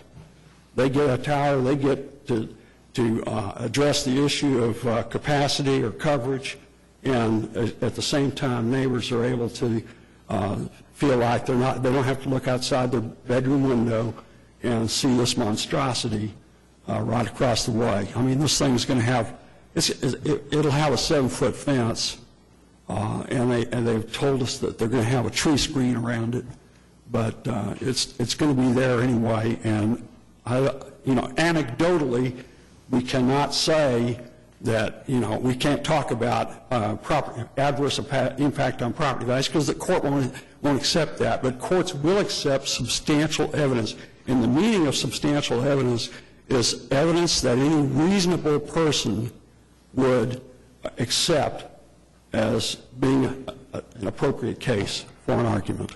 Okay, it's not the same as a criminal court standard of evidence. It's a lot less than that. Thank you all very much. Can I ask you a question? Yes. So I can, just Googling, I can see that you're right, that city councils are denying these all over the country and that there are more cases than have been cited here today. Is there, and the one in Roswell versus T-Mobile seems to have been going on for years and years and years. Is there a specific court case that you think we should look at? Or just do as I've done and Google? I can't think of I did list in Appendix B, there was a recitation of court cases that I found that I thought were particularly pertinent because they did not address issues that clearly the Telecommunications Act and the decisions of the Supreme Court have basically ruled as being out of bounds, such as, health, adverse impacts on health, or, just anecdotal stuff about dropped calls or gaps in coverage or slowdowns, that kind of thing. I tried to focus on issues where cities really had a leg to stand on. So it seems like one issue is whether companies like T-Mobile could make improvements to their existing cell phone towers, which would have the same benefit, might be more expensive to them, versus building something like this in a neighborhood. Did that issue come up? I don't recall that it did. Okay, I mean, but I mean, I haven't seen every case. Okay, there are some lawyers that specialize in this area, and they have put out blogs and journals with respect to the cases that they've had. But I tried to get as many as I possibly could. And there's been some variation in circuit courts with respect to their attitude about municipal denials. Okay, so it's not just a matter of law, but it's also of what kind of judges do you face when you're going through this process. Okay, thank you. I can tell you, just speaking to my personal experience, the last thing we ever wanted to do was build a new tower because of the cost. I mean, it's a lot easier to add carriers, add sectors, whatever you want to do to another site to try and further divide that traffic. But at some point, you reach a spot where you go, that's it, all we can do is add a site in to offload it. And I'm not saying that's the case here, but I can tell you from my standpoint, and I've been through I don't know how many site reviews and capacity reviews, but the last thing you would go for is, hey, we've got to build a site because that's the only thing that's going to offload this traffic. And frankly, I'm surprised we aren't seeing more of these just based on the different ways people now are using their cell phones. I mean, now everyone's using them for TV. And, if you think back to not that long ago, if you wanted to watch a clip on YouTube, you knew it was going to sit there and buffer for a while. I mean, trying to get streaming data on it across one is crazy. So that the model of data use on cell phones has got to be just blowing through the roof on that. And I think it'll just continue to grow. That's just my experience. And I really think you guys have done a good thing here, a great thing in looking at the tower design and getting away from the strict monopole. I mean, that's an expensive piece of work that, that they have proposed here. And for you guys to be able to do that piece, I think is very commendable. So kudos to you for that. Thank you, Mr. Mayor and council members. Thank you. Claudia Hunter.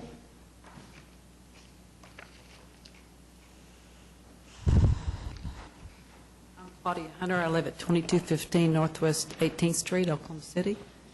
And I appreciate the mayor and the council for listening to us. When I came through the door and after I heard all the experts and witnesses, I didn't know if I'd have the courage to stand up here. The credentials I have are, I've lived in the neighborhood for 41 years. And we, in our neighborhood, will have to live with this every day and look at it if you approve it. And that's really all I want to ask is, could you approve this in your neighborhood? Would you want to live with this every day? And if you can vote that way, then vote that way. I think he did a great job of covering all the technical issues. I'm not technical, but I did want to appeal to the fact that our entire neighborhood, and like he said, many of them have given up because they don't think that the ordinary man has a chance against big corporations, attorneys, and expert witnesses. Thank you for your time. Michael McPherson. Is Michael here? Okay. Well, that's all the people who signed up. Councilwoman? I think, as you can see, the neighborhood has spent a tremendous amount of time working on this issue. And Mr. Davis in particular and a couple of others have committed incredible effort. And you made a comment that, Sebastian, that I really appreciated. You said you'd like some time to make everybody happy. And I'm absolutely convinced that there's no way in this case we're going to be able to make everybody happy. This is a very difficult situation. And Kenny, would you mind sort of sharing an opinion? We do rely very heavily through this process on the advice of our municipal council. And while I know you're frustrated that you feel like we're not being supportive enough of the neighborhoods, there was another question about the fact that the city maybe is approaching this that we can't do anything. We can do things, but we can't know what the outcome is going to be, and I think we've got some expert advice on what the likely outcomes would be. So Kenny, maybe you could talk to us about that. Yes, sir. Excuse me. There are actually two different stages of what you would have to look at. First, a court would look at, if you deny it, whether or not it's supported by, the denial supported by substantial evidence based on the criteria in the zoning code.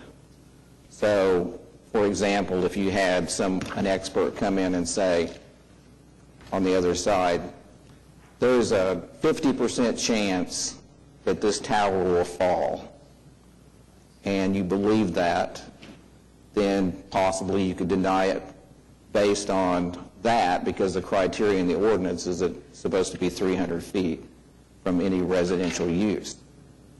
But it has to be evidence in the record. Let's say you had that evidence, and you denied it on that basis. Then stage two would be the effective prohibition issue.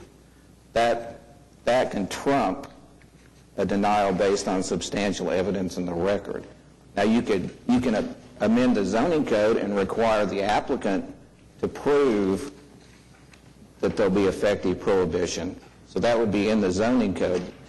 But in any event, either way, whether it's in the code or you're just doing it under federal law, you have to have substantial evidence in the record to disprove that. So you would need you'd need an RF expert to come in and say, no, their evidence is wrong, they don't have a significant gap in coverage, etc. Then you'd also you'd really want them to submit it as part of their application to show what alternative sites they submitted. Now, they've done that voluntarily here as part of their case, but you'd want it in the code so that then the city could have its experts go out, interview all those other owners of the sites where the alternative sites that were considered, etc. So you have to basically disprove it on the record to be able to deny it. So, I mean, based on what we've heard today, essentially we would lose in court if you denied it because we haven't disproven that it would be an effective prohibition. There's no evidence that you can rely on to say it's not an effective prohibition. And that is the situation, in which we find ourselves and that we've talked about so much in the past, is that we are very likely to lose in court given the facts, given the testimony, and given the federal laws. And so, I'm really, as you know, I'm incredibly torn about it. I'm not supportive of, I wish this didn't have to happen, but I do believe we're challenged with just how much we can do. And, when we talk about the neighbors having given up, I'm really disappointed in that. I think that many of the neighbors appreciated the compromise that we did reach. And just sort of to reiterate some of the things we've discussed, the tower was originally, I think, 70 feet from the McAllister's house. And that number was increased by 50 feet, so it's 120 feet, if my math is correct. And that's essentially the 125% wiggle factor that you have to have in case the tower, were to fall. The fact that it is a stealth tower rather than a mono tower is a significant upgrade. And from the photos that we're seeing, visually, I do think over time, I hope over time, it will blend in. There is landscaping, there is fencing. And so I think, not that I like this, but I have heard from some neighbors that they appreciated the compromises that we've made. And so we find ourselves in the same difficult place we did once before. I think the ultimate outcome is the same. I just don't think we have the ability based on federal law. And I'm listening to counsel, even though I wish this was not the outcome. And I'm not in favor of having to do this. I wish we didn't have to. So that's where I am. Do you? Okay. Meg, do you wish to make a motion? Can I say? Okay. Well, at some point, someone's going to have to. Can I make a comment? Yeah, go ahead. As Meg said, a lot of ways this is a carbon copy of the last time that we had this. And one of the arguments that the neighbors made in that case was, you guys really don't know. I mean, you have to trust the corporation's opinion that this is the only site that's possible. And all these other alternative sites, which are just right outside the circle, are not going to work. And here today we have neighbors saying, you guys have no experts. You're just trusting what the company is saying. There's no independent third party saying, yes, this is the only site that this can work at, and these 3 other sites that are just right outside the circle, those definitely will not work. And so if Todd's right, and I think he is, that more of this is almost certainly coming as cell phones and iPads and replace our televisions, and the demand for data is going to increase and increase and increase. I guess the question for the future is, and for today also, what third party can we get to help us? Or are we just going to rely on the corporation telling us, you have to trust us, this is the only site that'll work? This is the exact same conversation we had last time, however many years went by, and now we're having a carbon copy conversation today. Okay, any other comments?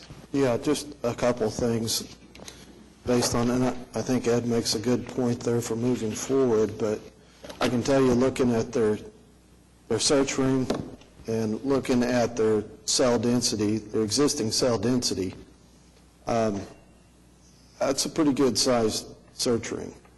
And I mean, when you just sit here and look at the density on that map, that location sticks out as, within that ring at least, as just about the only viable location I could even see for the base stations to reside at.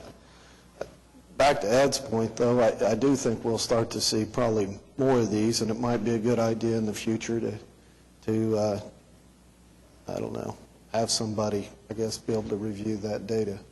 But, I mean, I felt pretty comfortable when I looked at the search ring, and like I said, I've probably looked at 1,000 of these things. And the stealth piece of it, I keep going back to the images that they put in section C, I think, yes. I can't help but sit there and think, when I look at that, and I could understand the residents seeing something that they aren't used to seeing there, and that being troubling. But to be honest with you, if I was in these locations and glanced over and saw that pole, number one, I'm not going to be really aware it's a cell phone tower. I think it looks like a church bell or something else there located on the property, and I mean, it's almost kind of neat, to be honest with you, to see it there. And I know that me saying that probably rubs some people the wrong way, but if I wasn't there, not knowing that it wasn't there now, if I drove by and saw it, I would think, wow, a church did a really neat thing there. Just my opinion.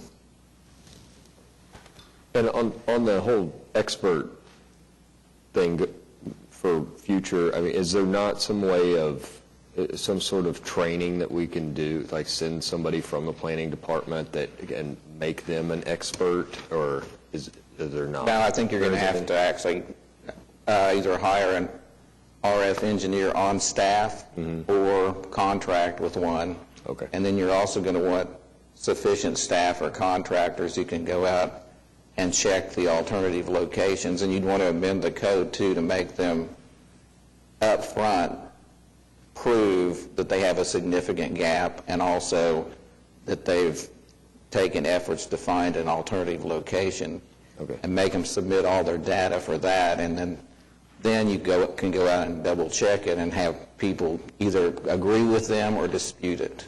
Okay. So of those scenarios, it seemed probably the best would be to contract with somebody. Yes. Okay. So then going forward, manager, could we, I see you taking notes, could we move forward with both of those things? Yes. Thank you. Any other comments? I would entertain a motion. Move the item. Second. Okay, we've got a motion and a second. This is still on item 9B. Any further discussion from the council? Seeing none, cast your votes. Passes 7 to 2. Okay, moving on to 9C. This is ordinance on final hearing. This was the third of 3 steps in our process. This is relating to the zoning and planning code and the general schedule of fees as itemized here on page 21 of the printed agenda. I'd entertain a motion to adopt the ordinance. Mayor, may I make a comment? Yes, of course. I should have probably done this 2 weeks ago, but I wasn't maybe paying as much attention to this. But in my ward, I have a couple of situations where we have breweries or tap rooms that are under construction and are anticipating being open before this October 1st date, which is spelled out in the ordinance that provides an effective date of October 1st. Okay. Normally, an ordinance that we put into effect would take place 30 days from the date of adoption. And the only reason, for appeal Matching the state purposes. law.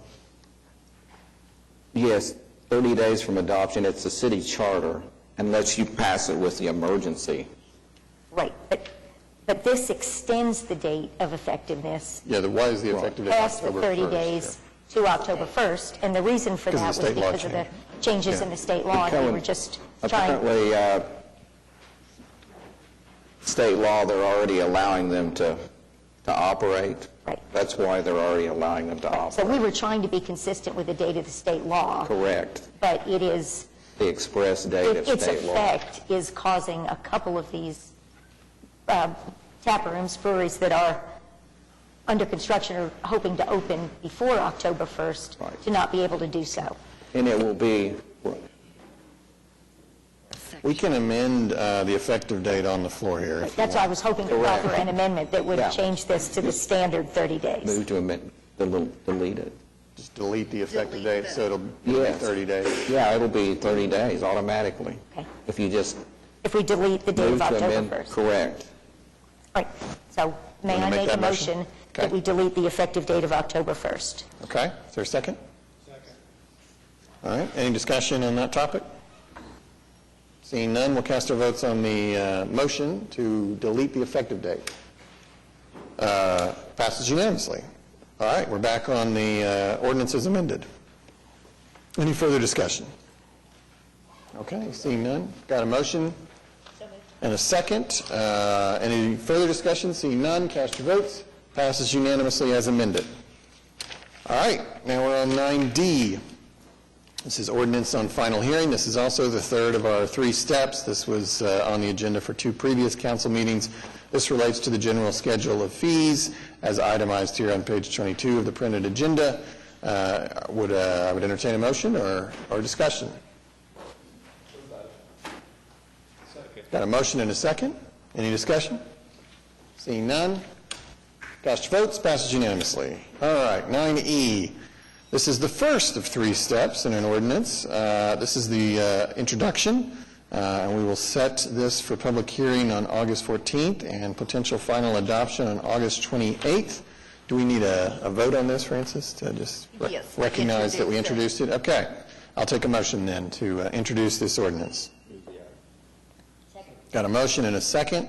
I note here that this has an effective date of October 1st, so that may be something we want to look at. And does Bob want to talk about this particular Just to ordinance? give you, Bob will give a brief overview of this. Cool. Yeah, just briefly, this is a follow-up to an ordinance that was adopted in April that addressed the state law amendment that allowed retail operations to stock and set up their establishments, sell wine and beer beginning October 1st. And so this ordinance is going to remove the interim tag that we put on those original ones after it's effective October 1st. Plus, it makes a few small changes to a couple of the titles in the fee structure. So it's really just a cleanup, follow-up to that April ordinance. And the date of October 1st is correct in this one because it will take effect with the Because that all, October 1st, then anything after that will be subject to these fees, and it won't have the interim tag on it. Good. So. Okay, any other questions for Bob? All right. I forget if we had a motion and a second on this. Yes, we do. We do? Okay. Well, is there any further discussion on this? Seeing none, cast your votes. Passes unanimously. And now we are on 9F1. This is the public hearing regarding dilapidated structures. There are 4. Is there anyone here who wishes to speak? Seeing none, I would entertain a motion for item 9F2, a resolution declaring that the structures are dilapidated. Got a motion and a second. Any discussion in the council? Seeing none, cast your votes. Passes unanimously. Now we're on item 9G1. This is a public hearing regarding unsecured structures, except for the 2 that were stricken at the beginning of the meeting. Is there anyone here who wishes to speak on these items? Seeing none, is there any, I would entertain a motion from the council on item 9G2, the resolution declaring that the structures are unsecured. Got a motion and a second. Any discussion from the council? Seeing none, cast your votes. Passes unanimously. We're now on 9H1. This is the public hearing regarding abandoned buildings, except for the 2 that were stricken at the beginning of the meeting. Is there anyone here who is wishing to speak on this? Seeing none, I would entertain a motion for 9H2, the resolution declaring that the buildings are abandoned. Got a motion and a second. Is there any discussion from the council? Seeing none, cast your votes. Passes unanimously. Now we are at item 9I, joint resolution with Oklahoma City Economic Development Trust approving the Convention Center Hotel project with Omni, etc. And stepping to the podium is Kathy O'Connor from the Alliance. So I presume you would like to make a brief presentation. Good morning. The item on the agenda today is the next step in implementing the redevelopment agreement and the funding plan for the Convention Center Hotel. In the redevelopment agreement, it was contemplated that the city would enter into an economic development agreement that would spell out the way in which the incentives would be provided to Omni to construct the Convention Center Hotel. So just as a recap of the things that we have done in the past related to this project, in July of 2017, you approved the funding plan and the redevelopment agreement. We also amended the Downtown MAPS TIF District Project Plan in March. We created the new TIF District number 13 also in March. And the budget allocations for this project from the tax increment financing districts were approved on March 13th as well. City Council authorized the issuance of debt in March of also in March of 2018. And OCEDT subsequently approved that debt issuance in May of this year. Just to go over some of the key terms that are in the Economic Development Agreement, and again, these were also in the redevelopment agreement that you approved a year ago. The city portion of the contribution to the project is not to exceed $85.4 million. The agreement does require a minimum tax payment each year from Omni of $1.4 million. And annual land payments of $200,000. There is the opportunity for the city to share in the revenues of the hotel once a net operating income hurdle is met after the 5th year. There are other agreements that are necessary to close this transaction that this resolution also authorizes the mayor to execute. Those include the hotel parking easement, which, if you recall, Omni is to get 450 spaces in the new parking garage that they have agreed to pay market rate for. There is a restrictive covenant as well that restricts the use of the Cox Convention Center so that 1 year after the issuance of a certificate of occupancy for the new convention center, the Cox Center can no longer be used as the city's main convention facility. And also, there is also a separate memorandum of agreement detailing the no subsidy zone that was a part of the the redevelopment agreement. Kathy, can I just ask about that word main convention center? It can still be used by groups. It can still be used, but it cannot be used as the city's main convention center. Our convention center. Yeah. Okay. Thank you. So there are several actions that are upcoming once this agreement or after this resolution is approved by the City Council. Those include closing on the real estate transaction, and we contemplate that that will be completed in the next few weeks. Following the real estate closing, there will be the sale of the annual appropriation bonds that you authorized in March. The closing on the bond sale will be several weeks after that. We are working to schedule a groundbreaking for the Convention Center Hotel. We hope that that will be held in September or early October, depending on getting everybody's schedules to align. And then again, the estimated construction period for the hotel is about 2 years. And the parking garage is also envisioned to be constructed and opened at about the same time that the hotel is, hopefully a little bit sooner. With that, I'll be glad to answer any questions about the project. Yeah, Kathy, I was just reading through this, and I noticed that it seems that you've moved this to Ward 6, or is this still in Ward 7? It is in Ward 7.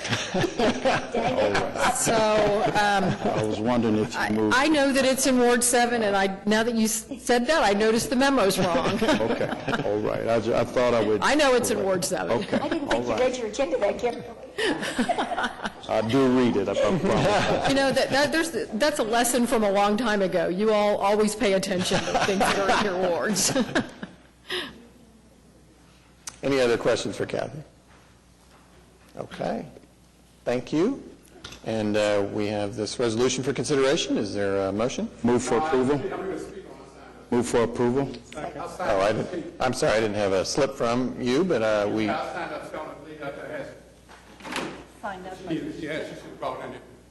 He actually did. It says 9I. So, okay. Sorry, we missed that somehow. So, Yes, Michael Washington. 2900 Northeast 18th Street, Oklahoma City, Oklahoma. First of all, I don't believe this rubbish needs to pass. I mean, now, of course now, I mean, we know it's probably going to, but let me get my spin on it. Now, according to what this lady here just spoke about, each year, now can I see that graphic again where this 84 million and all that, there you go. Portion is not to exceed, now the city's terms as far as their amount is not to exceed $85,400,000. Now again, I don't see anywhere in here in the writings how much all this whole project's supposed to amount to or come to a conclusion of. Can anybody tell me how much? Can you tell me a minute how much?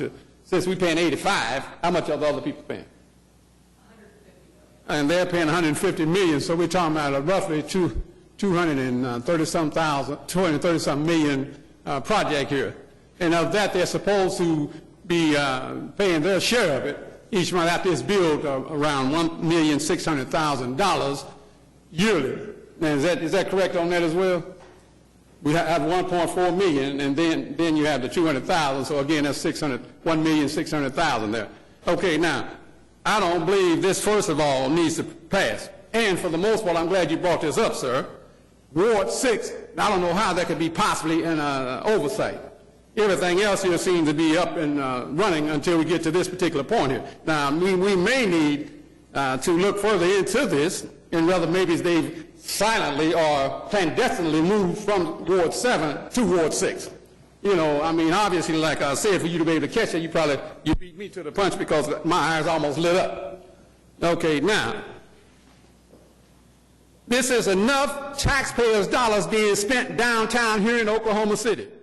We need to redirect, rechannel this money geared toward promoting the effectiveness of our schools, our education system, and neighborhoods, which are being left out, abundantly so, for the purpose of greedy investors who feel they can come to Oklahoma City and get their rub and feel of free money available. Now, Michael Washington, too, has some ideas for some good investments. Why don't y'all give me some of that money? Now, maybe I can present something and y'all give me some of it since it's free tax increment money here that this lady here is over. Okay, and I haven't seen any part of this money, quote unquote, in the district that this gentleman here is briefly taken over in Ward 7, where any monies have been from the tax increment finance pot has been given to the African American community, other than investors from the outside coming in, building their businesses in our community, and yet at the same time, when they build a business, taking the money right back out with them. You may be creating a few jobs, but you're not keeping the money in our community.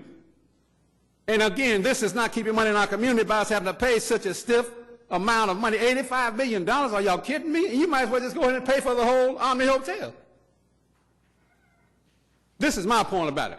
Okay, thank you. You just hit 3 minutes. Okay, there, thank you. And now we need, like I said, in closing, we need to reconsider this, and Mr. Cooper, we need to find out if this project is really in Ward 7 or not.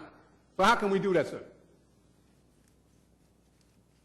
She's already stated that. Not stated, it means there's an obvious mistake, sir. She could be It's in the record. It's in the record.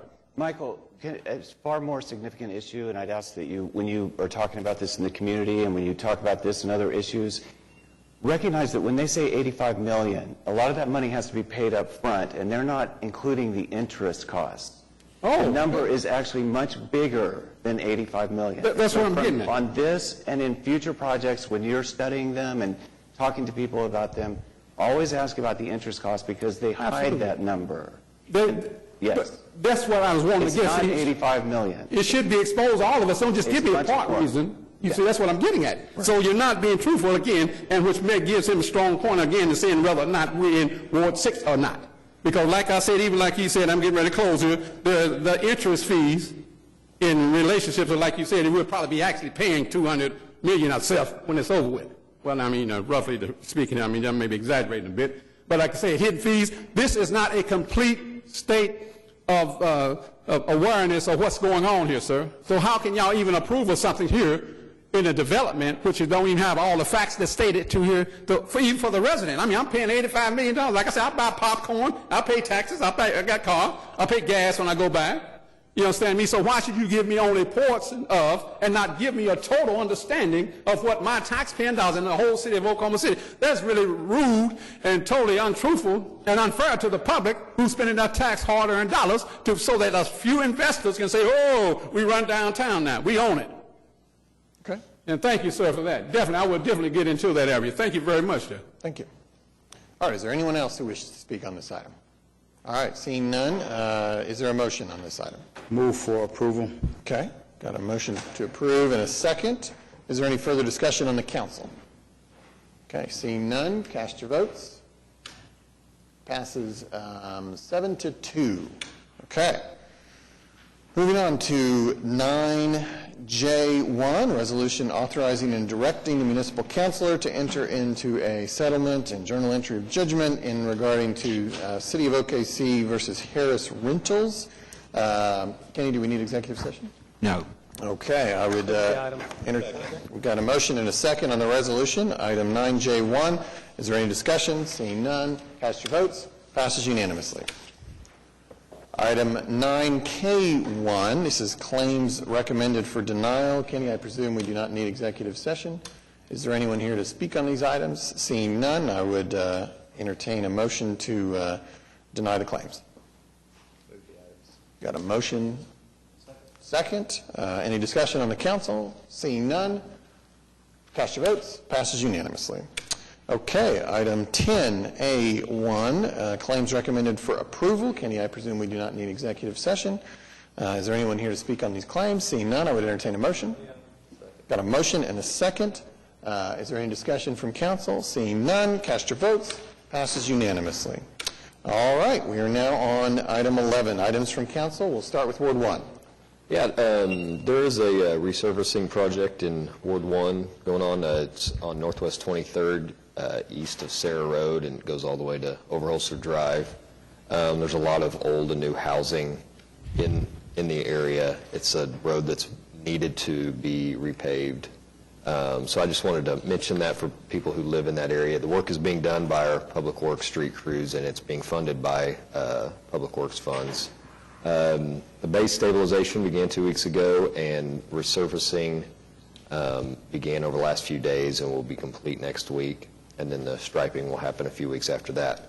So this is a project that I've mentioned to Eric numerous times, and other people who live and drive in the area, and I think it's a good project, especially because it connects Route 66 Park to it's how you get to Route 66 Park, and I can't imagine trying to ride a bike on how it was. So thank you to Eric and the Public Works Department for prioritizing this project.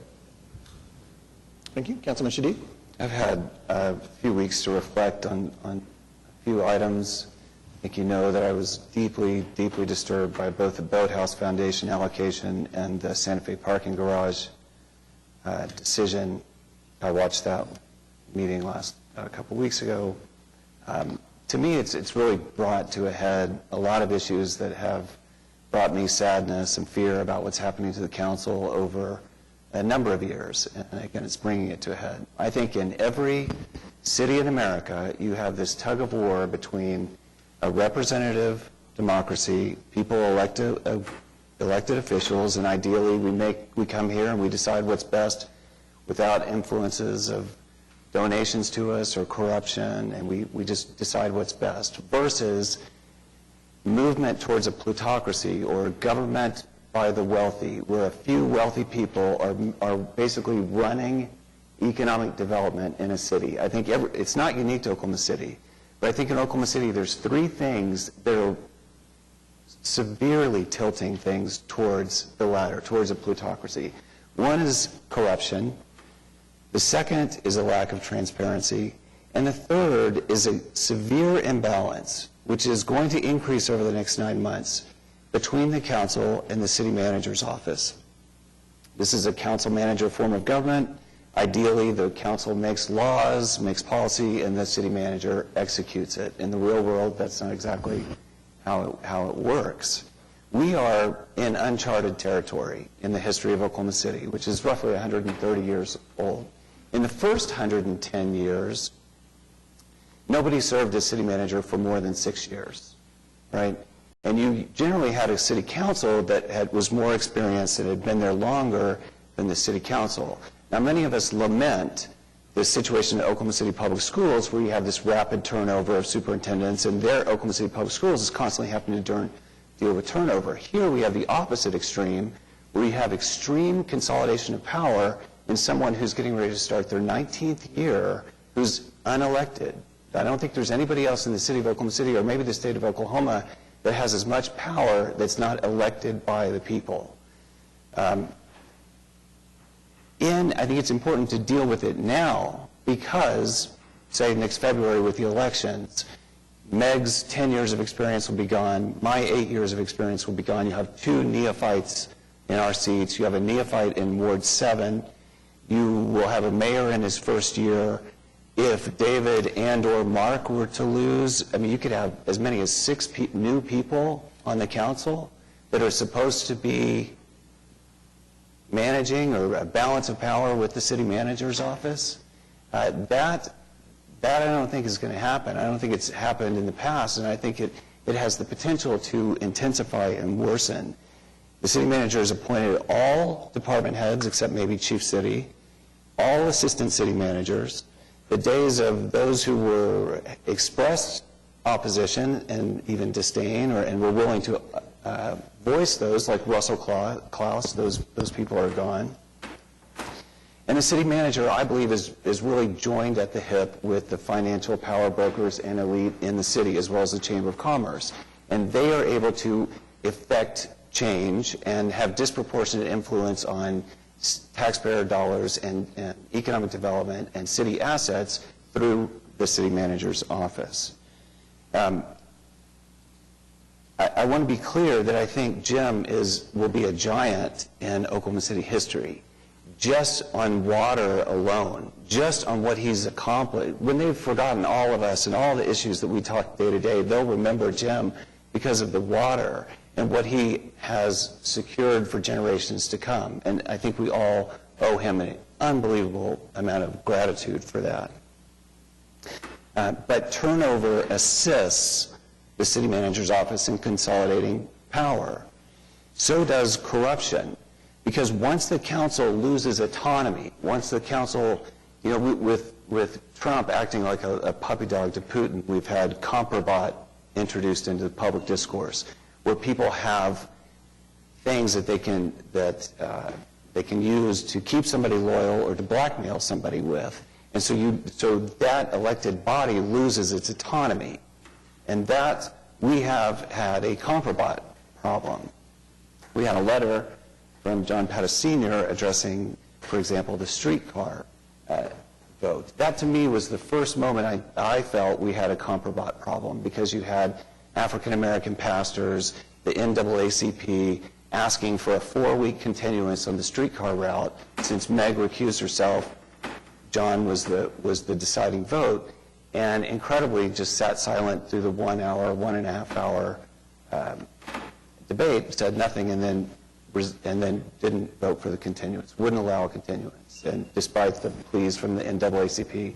Even though John and I had conversations, and I felt personally that he felt and told us he was going to vote with us, and felt, I think personally, but something wasn't allowing him to vote with his heart. When Dennis Box was coming to us saying that he was putting sliding pieces of paper across to the Kimray CEO saying you have to use these contractors, when Russell Perry, Kevin Perry, Joe Clydas are telling us that in the first week they took 2 women with him in the back, allegedly photographed him, and had Komprobot audit him in the first week, I don't understand why, when he has felony charges filed, that the response from the city manager's office is that the charges are unrelated to his behavior in office, which gives the impression that there's not corruption, and is now being used in campaigns. We had a mountain of circumstantial evidence that something was very wrong. I mean, Sullivan telling us, John Pettis Sr. and Jr. Demanding, intimidating property owners to lower their prices. It goes on and on and on. And what was our response when we knew there was a problem? We appointed him to the Economic Development Trust. It's the last thing you would do. Over Pete White's objections, why did we reward that? We basically said, if you vote the right way, if you vote this way, if you stay quiet, then other things will be ignored. And John, I think, knew that he wasn't going to get called on some of the things that David Prater eventually called him on, because he knew the exact same thing was happening with Mick. Mick, through, in a much more sophisticated way, and probably completely legal, was able to conduct a scheme where, with Lee Allen Smith calling all the financial power brokers, solicits hundreds and hundreds and hundreds of thousands of dollars in donations for a documentary. So potentially, allegedly collects hundreds and hundreds of thousands and potentially only spends $50,000 to $100,000. Now, even if that's legal, that's corrupt. And it gives coverage to corruption of others, and it makes it impossible to call people out, and the council then loses its autonomy. The council then is not coming to the table and just deciding on what's best for the people, what they individually think is best for the people. We have lost the ability to have that balance of power with the city manager's office. As bad as corruption is towards that tilting the power structure, the lack of transparency is worse, because what that is doing is depriving the public from the process, and it's only us in the equation. The purpose of these serial meetings, where 3 or 4 of us meet at 8 a.m. before the city council meeting, and then the city manager and or Kathy O'Connor meets with us afterwards. The primary purpose, I believe, is to keep the public, to suppress public knowledge of economic development projects. By doing it this way, it allows the city manager to minimize the information that's presented to us, to withhold information to the council, because the media and the public are not getting to scrutinize that information. By not allowing us to take written materials out of those meetings, you're not allowing any record. Even when journalists have talked to us, they've noticed we don't even remember the same things out of these meetings. So city manager makes short 10, 15-minute presentations on very, very complex projects. We only hear what he and or Kathy O'Connor want us to hear, and the public, and there's no public process to scrutinize those contentions. Two recent examples. One, the Boathouse Foundation. There's no defense. It was the meeting, I didn't know that the meeting took place, actually, so that's what led to the confusion. I was in the mental health meeting with Oklahoma City Public Schools. I didn't know that there were two different meetings on May 15th, right in the middle of budget presentations, in which we talked privately about a $1.3 million allocation from the general fund to the Boathouse Foundation.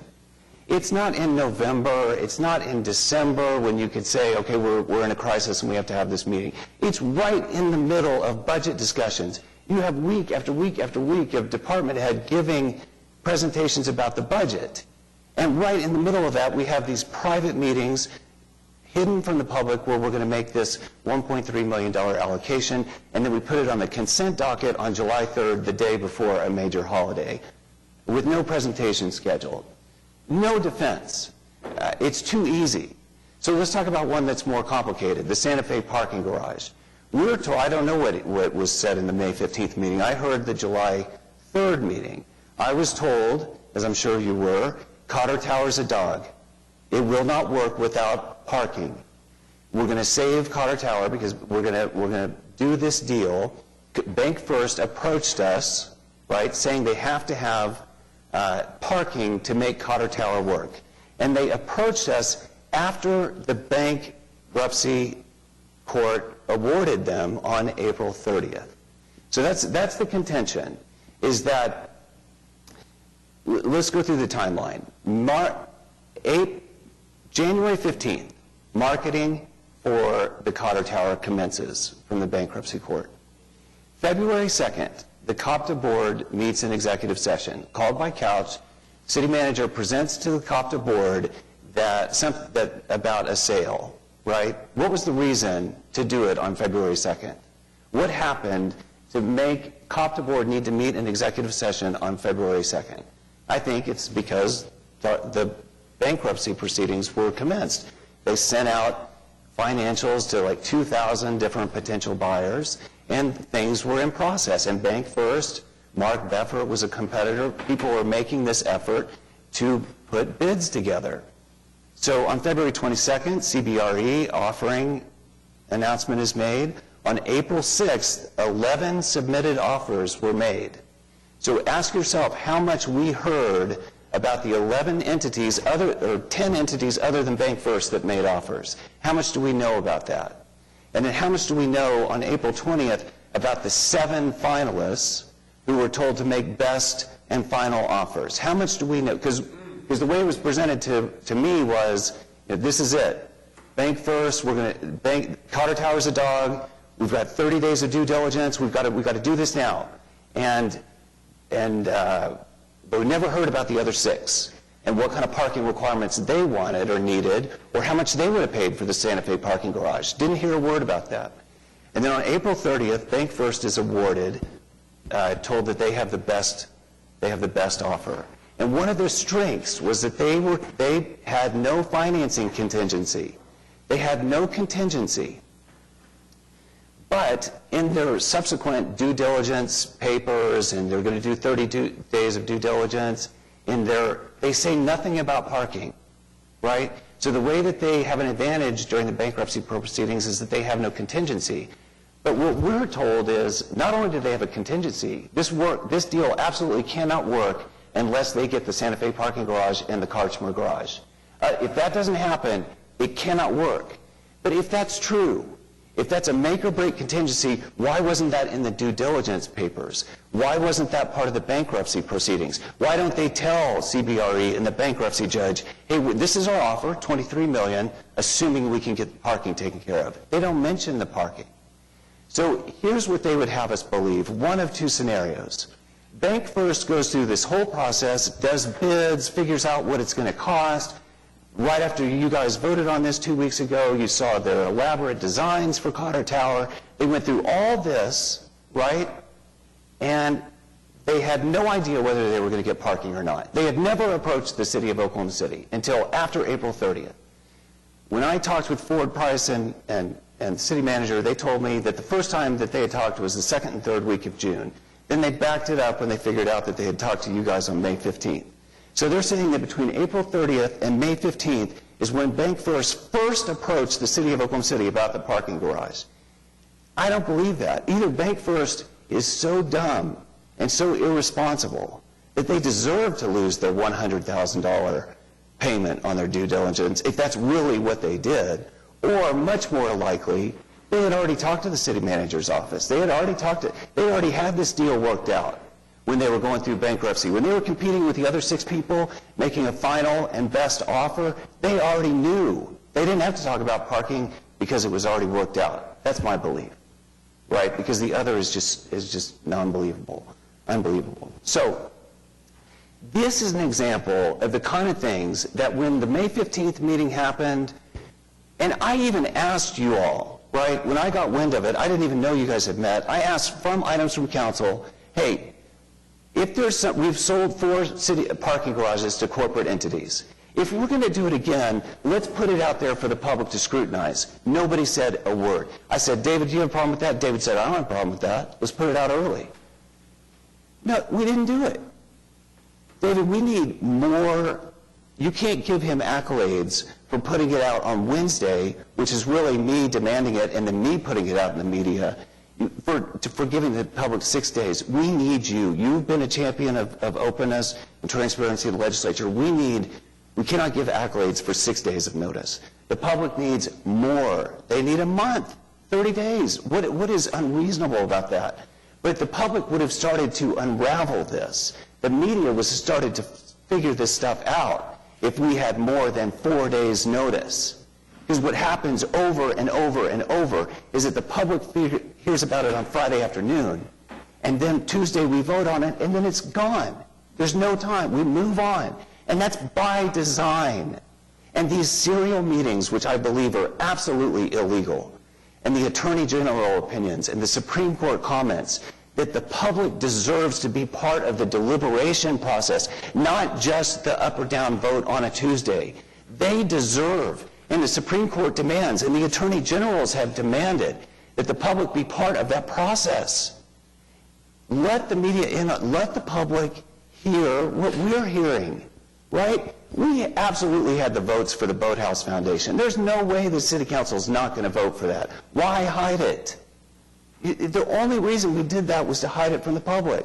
Same thing with the parking garage, probably. So why not put it out there for the public? You already have the votes, probably. But let's let the public and the media scrutinize all this, and let's not just base our decisions on these 10, 15-minute meetings where we're being told I'm always in the later meeting because I'm not a morning person. I don't get here before council. So we're told what the morning group told us, right? So basically, we're circumventing the Open Meetings Act because Couch and/or Kathy O'Connor and/or Brent are telling the second group what the first group's problems were or what their concerns were. It's absolutely true. That is totally false. That's your experience. My experience over the last 7.5 years is very, very different. With all due respect, No. I respect you, but that is totally false. Have you been in all the second meetings to be in a place to say that? I've been in first, I've been in second, I've been in both. You haven't been in all of them. It's just everybody, you know what? That's your opinion. Everybody just tell the truth, and the truth will set us free. And all I'm doing, the only point I'm making, Ed, I have a lot of respect, is that I want the record to be clear that, in my opinion, That has never, ever occurred. That's your opinion, absolutely, and I respect that. In my experience, it's happened a lot. And I think when the people and the judge hear the evidence, they will come to the conclusion that we are circumventing the Open Meetings Act. And it's not, and the implications are so far beyond just the city of Oklahoma City. I got an email, and I talked yesterday with a city councilor at the city of Norman, doing the exact same thing. She is disgusted. They look at her like she has two heads, she said. And finally, she feels vindicated. This is happening in municipalities throughout the state of Oklahoma. It's happening on public boards throughout the state of Oklahoma. That's because it's permitted by law, Ed. No, it isn't. It's permitted under the Open Meeting Act. It is We not. are not doing anything wrong. And you know, you said something interesting. You remember when the speaker was up here on about the tower? He said, sir, is there a specific case that we should look at? And you need to look at the case law on this. We have the right to do what we are doing. You will lose on the deliberation standard. You will lose on the consensus standard because there's no deliberation, there's no consensus. What you're proposing is you don't like the form of government that we have that works wonderfully. What you want to do is you want to change it. And if you want to change that, if you want to change the Open Meeting Act, you need to go to the state legislature. So the reason I say you asked about a case, before you file suit and waste hundreds of thousands of dollars in taxpayer money, I would beg you to sit down with Kenny and to sit down with me and let's look at the case law, because you're not going to win. You are not going to win this law. I have discussed this with Kenny for years. Let's do it. Let's do it one more time before you file the lawsuit. Okay? I'm happy to do that. First of all, complaints have already been filed with the Attorney General. Legislators are going to ask the Attorney General for an opinion. There is no specific case law that is exactly 110% on point. Have you looked at the Alabama case law? There needs to be. Have you looked at the Alabama case law? I'm talking about the state of Oklahoma. There needs to be Oklahoma case law that is exactly on point, that is what is happening. Kenny's not in these meetings. Kenny is telling us that we can meet in groups of 4 and not arrive at consensus, that he doesn't know. All I'm asking is that you sit down with Kenny and I, and let's look at the case law before you file some lawsuit and waste the taxpayer money on legal fees. That's all I'm asking. Kindly. The reason that taxpayers are going to get hit, I think, is that the city council is going to lose. Yeah. They're not going to lose. Absolutely. It's going to be just like the bus case. We are not going to lose. Okay. Well, I think that needs to be determined. And the implications are so widespread that probably it's good to take a time out, and it's a good investment to get the case law. And then if the legislature needs to listen to public opinion and tweak it in a certain way, then that can happen. We're talking about a policy matter. As the Councilman Stonecipher says, if you want to change the policy of the law, they need to change the law. It is not a violation of the rule of the law, as your counsel said on Channel 4 News, for them to meet in these small groups. He said you're alleging it's a violation of the spirit of the law, but you can't be held liable for violating the spirit of the law. It's not a violation of what the law says now. Do you think that is entirely in line with the Attorney General opinions that have been given so far? Yes. Okay. All right. Would you allow that many people disagree with that interpretation? Yes, and you disagreed with my smoking interpretation too, and I was right on that. I mean, this is correct. These are legal meetings. We're not violating the law. Okay, so just to be clear, it's okay to meet in groups of 3 or 4, and we can have one individual in both meetings. They're not sterile meetings. No. There is no deliberation and there is no consensus. Wait, okay, I'm just trying to be clear. So the city manager and/or Kathy O'Connor, Brent Bryant can meet in groups of 3 or 4, and they can tell the second group what the concerns and issues were in the first meeting. That's okay. No, they do not. I have not experienced that. No. These are Hypothetically. meetings. Educational. They're a beginning point for research, so you can learn about the issue. You've got to start somewhere. On May 15th, the Boathouse Foundation thing was a research thing? That's what you're telling me? That them telling us that they were going to put $1.3 million from the general fund was a starting point, and education? That's what that meeting, that's what happened on May 15th? It's a beginning point for education. Really? Well, we were right in the middle of budget presentations. Why didn't we just have it out?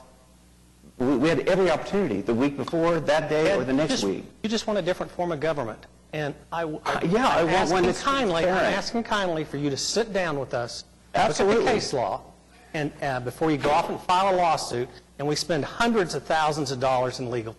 I just respectfully ask you to do that. I absolutely will agree to that. Yeah. McAtee. Thank you, David. I need your help on something, sir, if I could. I was made aware just a couple of days ago that there's a big event coming up on Saturday, August the 18th, is it? Okay. And you were speaking at a breakfast that's being put on by the... yes, by the Neighborhood Neighborhood Alliance? Alliance? Yes, yeah. Looks like it's on my schedule for 9 a.m.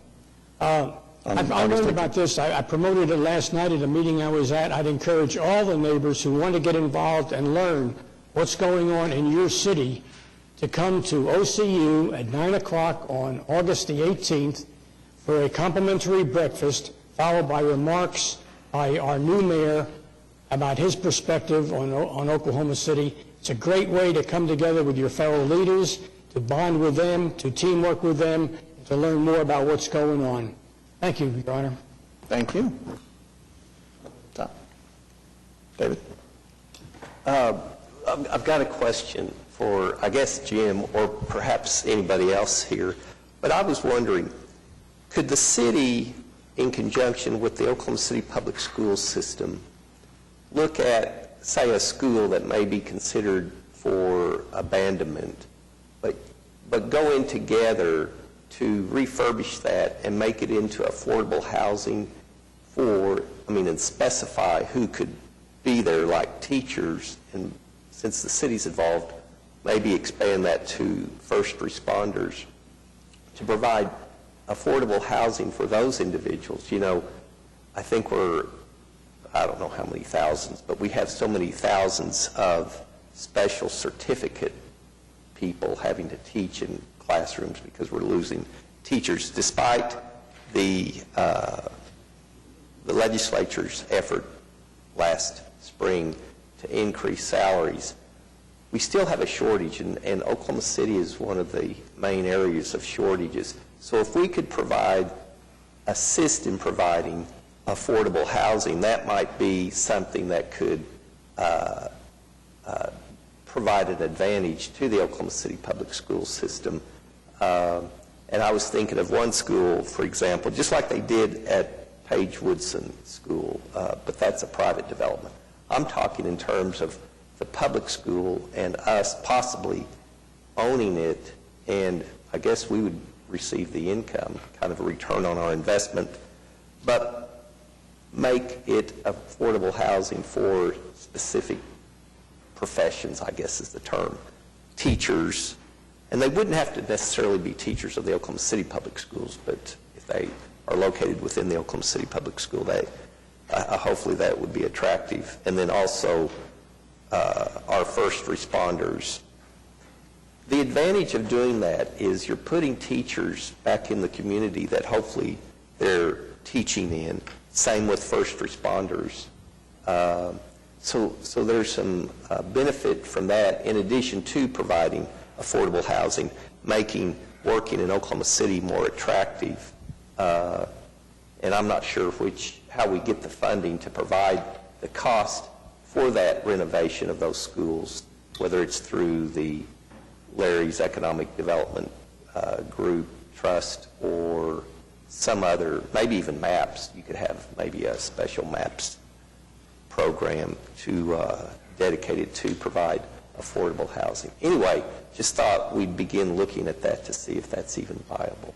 Just a couple of comments on that, if you will. We have done some redevelopment of old schools. We've done, obviously, you mentioned Payne Wood to the private development. As Councilman Cooper knows, we're right now working with the school district on both Creston Hills and the old Marcus Garvey, the site, to see if there's something that can be done there. But you're asking for something beyond that. You're asking for it to be set aside with some type of assisted housing for teachers to be put into there. So the development's one thing. The use and funds to do that would be a different challenge for us to come up. We could restrict the residents to certain classes, such as school teachers. Yeah. Can we do that? I don't know if you can restrict, but we would be happy to look into that, and it's an interesting concept, and we'd be happy to look into it and see. Yeah, I mean, again, I think the city of Oklahoma City needs some advantage in regards to recruiting school teachers, and this just might provide them an advantage that could be helpful. Yeah, the city doesn't have any authority whatsoever to get involved in the actual operational issues of the school. I mean, sure, you can meet with them and discuss it, but we don't have any actual say over it. We don't really even have an advisory role. They can listen. I heard I'd be happy to bring that up maybe at the next school compact meeting. Yeah, I'm talking in terms more of like a partnership. We'd provide the financing, because some of these schools are really in pretty dire straits, despite Maps for Kids. And there'd be a lot of work required to convert them from classrooms into apartments. Right. State law provides us with the authority to provide them city money for school functions. So, yes, we can provide money. Thank you. Councilwoman Sayer? I think I'm going to follow the advice of my mother, which is if you have nothing nice to say, don't say anything at all. All right, Councilman Cooper. Thank you, Mr. Mayor. Just want to have all of the council and also the citizens to know that in August we'll be celebrating 60 years, or the 60th anniversary of the Sit-In movement that's actually started in Oklahoma City and at Katz Drug Store. Now, what is interesting about that is that Oklahoma City has not claimed its rightful place as the start of the Sit-In movement. Greensboro, North Carolina, and the students from North Carolina A&T have gone around the world saying that they started the Sit-In movement, when records reflect that Ms. Clara Lupa actually went to the midwinter board meeting of the NAACP and told them what we were doing in Oklahoma City. The students at Greensboro went back to Greensboro and North Carolina A&T and started the Sit-In movement there. They became popular, have gone around the world, and we have not really properly acknowledged really that the Sit-In movement started here at Katz Drug Store. So we'll be celebrating actually several days of celebration from the 16th to the 19th. The 19th is on that Sunday, which is actually celebration. Will be closing out. It'll start on Thursday, opening up at the Oklahoma History Center, and then it will close at 5th Street Baptist Church on that Sunday evening on August the 19th. And so the city council, you're certainly welcome to participate. And I know all of the final plans are being enacted and put in place. So I just want us to be aware of it, and then the citizens of Oklahoma City as well to celebrate the 60th anniversary of the Sit-In movement. Thank you, Councilman. Yeah, a great opportunity to commemorate something really important to our city and to the country, as you said, and I'll be there on the 19th for sure. Councilman Stonecipher? Thank you, Your Honor. This is a brief, well, it's not brief, a Channel 20 public service announcement. There's been some road work on Western out by 172nd that's going on. It's ODOT doing road work and infrastructure work. And it recently came to my attention that this road work is about to get to Washington Irving Elementary School. The problem being that the school opens back up August 16th and the road work will be conducted. So I talked to Councilman Cooper, and we got staff together to go talk with the Director of Operations for the Edmond Public Schools and Kim Franklin, the principal, and the Director of Transportation. And so I want Eric Winger just to give a brief discussion as to what we're trying to do with 900 students and their parents dropping their kids off and picking their kids up after school while all this construction is going on. And I know it's the first time that road work has caused congestion in Oklahoma City, and that's why I really wanted to bring it up today. I've gotten a few emails on this. Eric Winger, Public Works Director. Thank you, Mayor, Councilman. So we do have a lot of road construction across Oklahoma City, and we do impact certain times of year, and obviously school startup is one of those more challenging times since we've not had that impact all summer. But as Councilman Stonecipher mentioned, we've had a couple of meetings with Edmond Public Schools and specifically with a lot of the school staff, getting them ready for the start of the year. Just as a quick update to the project's well underway. It is a widening project that includes some drainage enhancements. It's also the reconstruction of the intersection at Northwest 178th and Western. The intersection is about 3/4 complete, and we're hoping to have all that intersection work done by the end of August. It won't probably be done right before the start of school, but very soon thereafter. The road work is proceeding. The drainage has been completed. The resurfacing and the widening is going north from 178th to the city limits. When they get to the north end, they will then flip and they'll do the other end, completing all 4 lanes by spring of 2019. So the end of this project is in sight. As a part of the school, obviously some of the safety features that have been added, there is a school crossing right in front of that school for a lot of the area residents. They put in a flashing light system across the construction work zone just to promote and encourage safety, so that will be in place. The school is actually doing a lot of operational items with how they're going to load and unload buses, some of the messaging that they're going to be sending out to the parents and those that drop off or perhaps pick up students. In the area, we're also working closely with Oklahoma City Police just to ensure that we've got safe traffic also in the area. So for additional school announcements, we're being told by the school that they'll be sending out some messages to their students and parents in their newsletter, and we're working very closely with them on that messaging. But the road will remain open to 2 lanes throughout construction. It is not closing, so it'll be at least 1 northbound and 1 southbound during the completion of this project. It is a partnership project between the city and ODOT. It's just one of those ways we're able to leverage some of the city's monies as we do a lot of major road enhancements by using grant dollars when they're available. I can answer any questions that anybody may have. Thank you. Thank you. Okay, that concludes items from council. There appear to be no city manager reports today. Claims and payroll, if you want to go to okc.gov and look at the council agenda, you can pull that up. And we have one person who signed up under citizens to be heard, Michael Washington. So please limit your remarks to 3 minutes or less. And if you wouldn't mind stating again your name and address. Yeah, Michael C. Washington, 2900 Northeast 18th Street, Oklahoma City, Oklahoma 73111. Again, I want to thank Mr. Cooper for informing this illustrious committee today that there will be a ceremonial presentation on 3 days with respect to the late, great Clara Luper and her civil rights movement here in Oklahoma.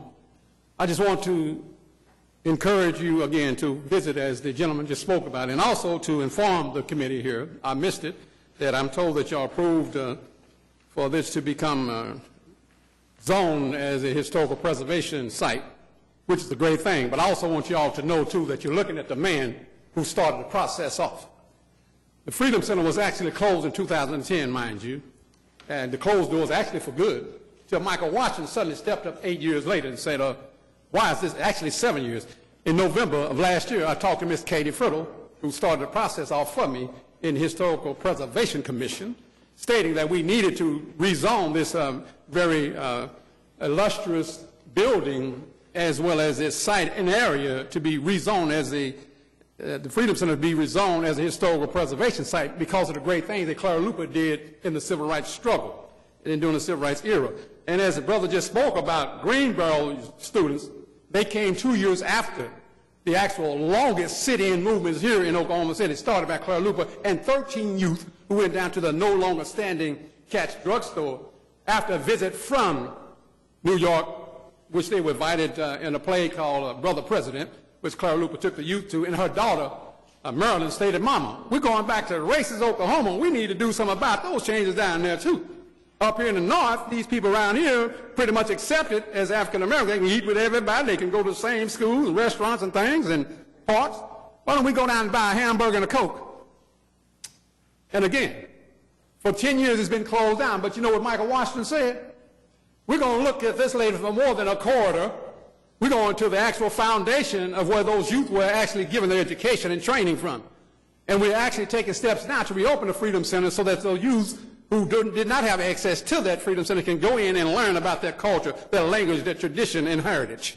And again, Michael Washington started it all off in November. That should not have been taking me, a lowly nobody, as obviously I am, to have to come up. And whereas our city officials, black-owned I'm talking about, where are our black business owners, where are our black historians, again, if this was so significant, we don't just want a commemoration of a 3-day event.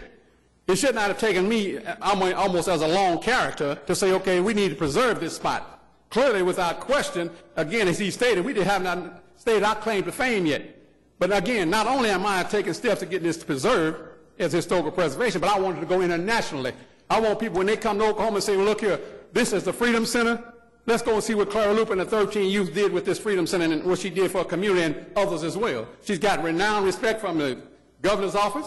She's got renowned respect from the mayor's office. She's got renowned respect from business people and associations and what have you. So again, I just want everybody to know in closing that I appreciate y'all for whatever steps you took. I missed it. However, I'm here today, and I just thank y'all very much for making this opportunity available, and hopefully that we'll learn something from the events from 16th to the 19th of next month. Thank y'all very much. And Mr. Shadid, in closing, I might take that lawsuit up for you. Thank you, Mr. Washington. Is there anyone else who wishes to speak? You had the look that like maybe you wanted to. I wanted to give you that opportunity. Would you state your name and address? My name is Teresa Lee, and my address is 2020 North Churchill. The reason why I come to listen to all of y'all, though it's chaos back there, but I come to say I appreciate you guys, let me come in and listen and have opportunity. Now, I'm not really an Obama fan either, so that's how I feel. So that's it. Thank you guys so much. Thank you, Teresa. All right, that concludes item 13 on our agenda. We do not have any executive session today, and so we've now arrived at item 14, adjournment, and we are adjourned.